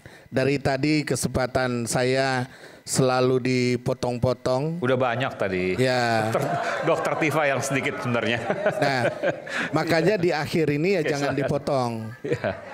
Ya, di akhir ini jangan dipotong. Ya, silakan. Jadi yang pertama, yang bisa melakukan gelar perkara itu hanya penyidik. Jadi rakyat tidak bisa melakukan gelar perkara. Karena itu hukum yang berlaku di negara kita. Ketika rakyat melakukan gelar perkara, maka itu melanggar hukum. Jadi kalau melanggar hukum harus siap dengan konsekuensi hukum, gitu ya. Itu yang pertama. Yang kedua, di Undang-Undang Pendidikan Nasional, kewenangan tertinggi dalam menerbitkan ijazah pendidikan itu adalah perguruan tinggi itu. Ketika perguruan tinggi itu mengatakan ijazahnya sah, maka sahlah dia secara hukum. Jadi kalau ada rakyat yang mempersoalkan terus dan nyinyir soal itu, maka itu nanti jatuhnya ke pencemaran nama baik. Siap-siap saja proses hukumnya berjalan soal pencemaran nama baik, undang-undang ITE, ya siap. Karena undang-undang peraturan negara kita mengatur begitu. Jadi jangan nyinyir, jangan kemudian meratap-ratap begitu loh. Karena ada aturannya. Undang-Undang Pendidikan Nasional menjamin begitu. Jadi kalau tidak puas dengan itu, UGM-nya yang digugat. Ini saya juga gitu. harus adil juga. Bukan Pak Jokowinya yang digugat. Bentar Mas. Saya mau nanya tadi berkaitan dengan itu. Tadi kan Dokter Tifa bilang kalau seandainya tunjukkan saja selesai, jangan sampai nggak ditunjukkan lalu menjarakan kami-kami ini. Mereka sebutkan seperti itu. Bagaimana dengan pertanyaan terkait itu? Dengan menunjukkan ijazah, ada Undang-Undang Perlindungan Data Pribadi. Kewenangan seseorang, kewenangan seseorang kapan dia mau menunjukkan datanya atau tidak. Ada waktunya. Gitu loh. Jadi tidak boleh didorong-dorong, didesak-desak. Memangnya ini negara yang tidak mengerti hukum. Gitu loh. Jadi sabar saja. Sabar saja, ada waktunya kapan dokumen-dokumen itu bisa ditunjukkan. Gitu. Karena ada perlindungan, ada undang-undangnya yang mengatur tentang perlindungan data pribadi. Gitu. Jadi nggak bisa rakyat dorong. Jadi harus mengerti hukum juga kita ini. Itu yang ketiga. Terakhir penutup. Penutup adalah jangan ketika kita mengatakan ayo taat hukum, tapi diam-diam melanggar hukum. Itu juga nggak benar. Kalau memang semua taat hukum, serahkan ke penyidik. Jangan kemudian buka panggung publik yang mempersoalkan penyidik. Itu namanya nggak taat hukum juga. Gitu loh. Jadi kalau memang kita taat hukum, ayo kita taat hukum. Serahkan prosedurnya di hukum. Berjuanglah di hukum. Tunjukkan bukti-buktinya di hukum, di ranah hukum. Itu. Jangan membuka forum-forum yang trial by media, trial by publik, itu juga melanggar hukum. Oke, baik. Itu. Baik, terima kasih. Cukup. Oke, Dr. Tifa, silakan. Ya. Bismillahirrahmanirrahim. Bismillahirrahmanirrahim. Saya bicara sebagai seorang dokter. Saya bicara sebagai seorang perempuan, sebagai seorang ibu. Saya sangat prihatin dengan kondisi Presiden Joko Widodo yang ditulis di CNN Indonesia, sebuah media yang sangat kredibel, tanggal 3 Juni 2025. Di situ dikatakan bahwa Presiden ke-7 Joko Widodo absen dalam upacara peringatan Hari Lahir Pancasila karena tengah mengidap penyakit kulit. Ini disampaikan oleh ajudan Joko Widodo sendiri, Kompol Syarif Fitriansyah, yang mengatakan Presiden Joko Widodo menerima undangan untuk mengikuti upacara Hari Kesaktian Pancasila, namun tidak bisa hadir karena mengalami penyakit kulit. Jadi dengan ini saya sampaikan, saya sangat prihatin sebagai dokter, mudah-mudahan beliau bisa sembuh seperti sedia kala. Dan menurut saya, kalau sebagai dokter saya melihat kondisi beliau ketika di video, di media, saya melihat bahwa beliau itu stres sekali. Jadi untuk mengatasi hal itu saya mohon dengan ini Pak Joko Widodo supaya Anda tidak stres berkepanjangan, supaya Anda tidak terus-menerus mengalami penyakit kulit, maka mohon Bapak bukalah itu dokumen ijazah asli, maka kami akan bisa menerimanya dengan senang hati. Seandainya oleh karena itu Bapak memiliki ijazah asli dan kemudian akan menunjukkan kepada kami rakyat, 280 juta rakyat, lalu saya Dr. Tifa, seorang ibu, seorang perempuan, karena kesalahan saya melakukan dugaan bahwa ada ijazah palsu, lalu saya kemudian akan dituntut dengan pasal 310, 311, lalu kemudian saya akan dipenjara. Karena itu saya ikhlas. Saya ikhlas menjadi sebuah pendidikan yang baik bagi rakyat. Saya taat hukum. Saya ibu, saya perempuan. Tetapi kalau saya melakukan kesalahan, telah memfitnah atau mencemarkan nama baik seseorang yang ternyata dia punya ijazah asli dan saya dianggap salah, saya taat hukum. Terima kasih. Assalamualaikum warahmatullahi wabarakatuh. Waalaikumsalam warahmatullahi wabarakatuh. Silakan Bung Pitra. Baik, terima kasih Bung Aiman. Yang pertama, semoga malaikat lewat malam ini dan mengaminkan doa dan permintaan daripada Mbak Tifa yang mengatakan saya ikhlas di penjara gitu kan. Jadi perkataan juga adalah doa gitu. Terus yang kedua, saya ingin sampaikan terhadap perkara ini, saya sudah sampaikan ada yang namanya adagium asas actori incambit onus probandi dalam hukum pidana. Kalau dalam hukum perdata itu asas actori incambit probatio, yang artinya siapa yang menuntut dialah yang membuktikan. Nah, di dalam konteks ini kan teman-teman ini yang menuntut. Terus setelah dituntut balik meminta untuk diperlihatkan ijazahnya gitu. Ini kan sangat aneh sekali cara berpikirnya seperti itu. Mereka menuduh ijazah seseorang itu palsu, tapi mereka sendiri tidak memperoleh ijazahnya yang asli. Jadi saya kira itu harus dipikirkan lagi ya, khususnya kepada teman-teman ini. apabila kita telah melakukan tuduhan terhadap seseorang, tentu kita sudah memiliki suatu bukti. Contohnya, kita menuduh seseorang melakukan pencurian, tentu kita sudah memiliki bukti dia melakukan pencurian. Jadi terhadap kasus ini, Bung Aiman, saya ingin menyanyikan lagu Batak yang berjudul Saya Anju Maau. Apa artinya tuh? Nyanyinya seperti ini. Molo adong nasalah manang nahurang pambahenatki Saya Anju Maau, saya Anju Maau Bapak Jokowi. Nah, artinya apa? Jika ada yang salah di dalam diriku, maafkanlah daku. Itu lebih elegan, gitu loh. Artinya, laporan pengaduan ini, Bung Aiman, telah dihentikan oleh Bareskrim Mabes Polri yang membuktikan bahwasanya tuduhan ijazah palsu tersebut telah terpatahkan. Sehingga berbalik, perbuatan pidana yang menuduhkan ijazah palsu ini adalah perbuatan pidana yang paling sempurna terkait dengan fitnah dan pencemaran nama baiknya. Saya kira seorang Joko Widodo, mantan presiden yang kita banggakan dan kita cintai seluruh rakyat Indonesia ini, ya, tidak akan melakukan suatu respon apabila dirinya tidak merasa diinjak-injak sehina-hinanya. Ya kan? Dia dilaporin kemarin, sudahlah hadapi, sampai datang loh beliau ke Bareskrim Mabes Polri. Padahal beliau ini punya sejarah di Republik ini sebagai mantan presiden sudah 2 periode. Seorang mantan presiden datang ke Bareskrim Mabes Polri, saya kira itu adalah hal yang luar biasa. Beliau menunjukkan bahwasanya dirinya adalah orang yang taat hukum sebagai warga negara yang baik. Nah, jadi dalam kasus ini ada sebuah adagium yang mengatakan nullum crimen nulla puna sine lege, yang artinya hukuman pidana tidak dapat dijatuhkan terhadap tindakan suatu dugaan kejahatan yang tidak diatur dalam undang-undang. Menelisik adagium tersebut, kita menuduhkan perbuatan ijazah palsu adalah kejahatan. Tapi kita sendiri tidak bisa membuktikan yang palsu itu di mana gitu loh. Perbuatan pidana itu di mana gitu. Sehingga konsekuensi logis daripada perbuatan kita itu harus dipertanggungjawabkan secara hukum.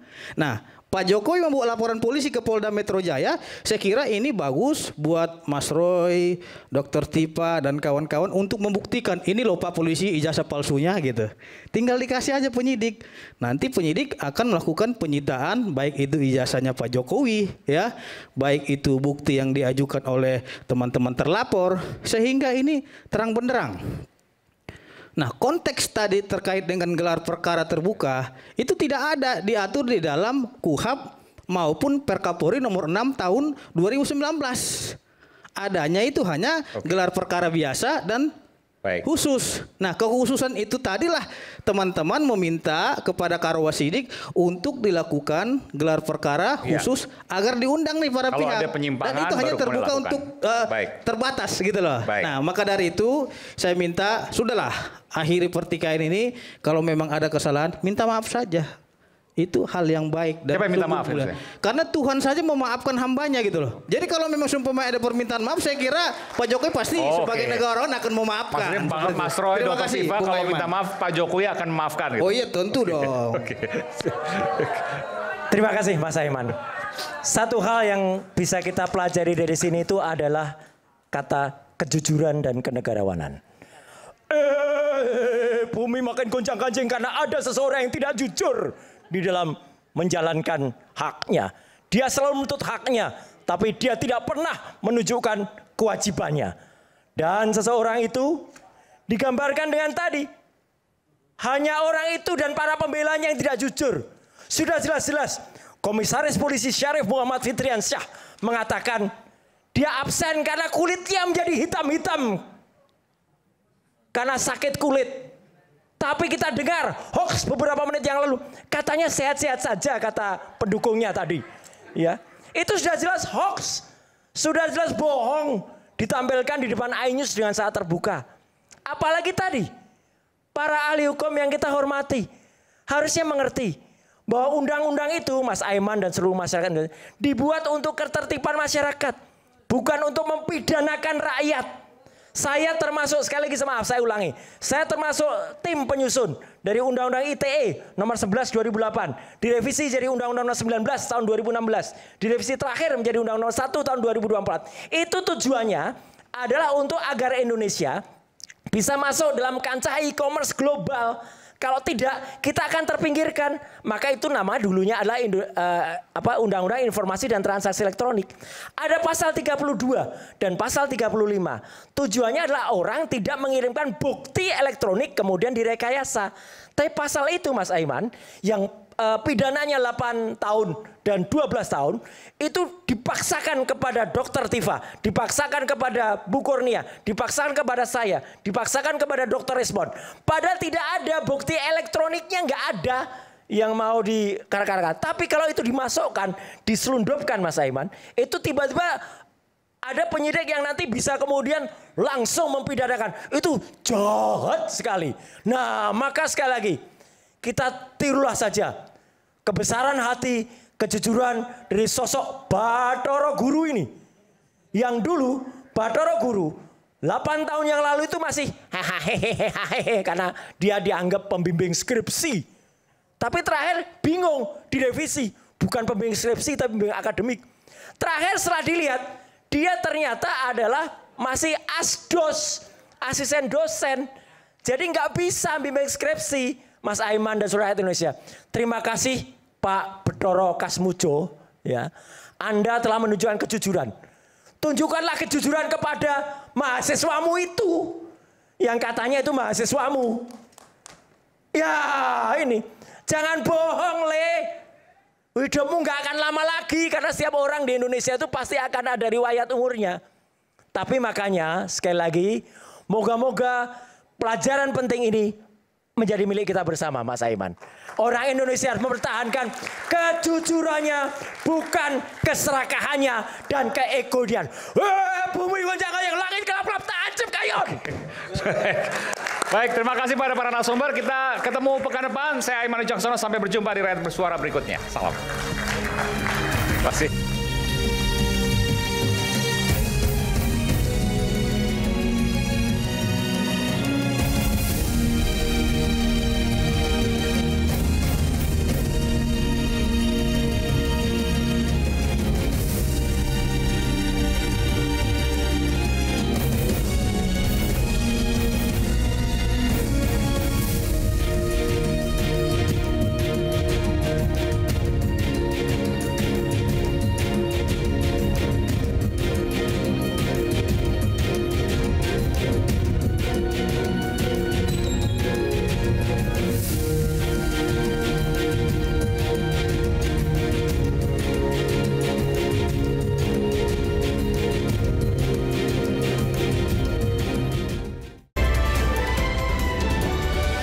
Acara ini dipersembahkan oleh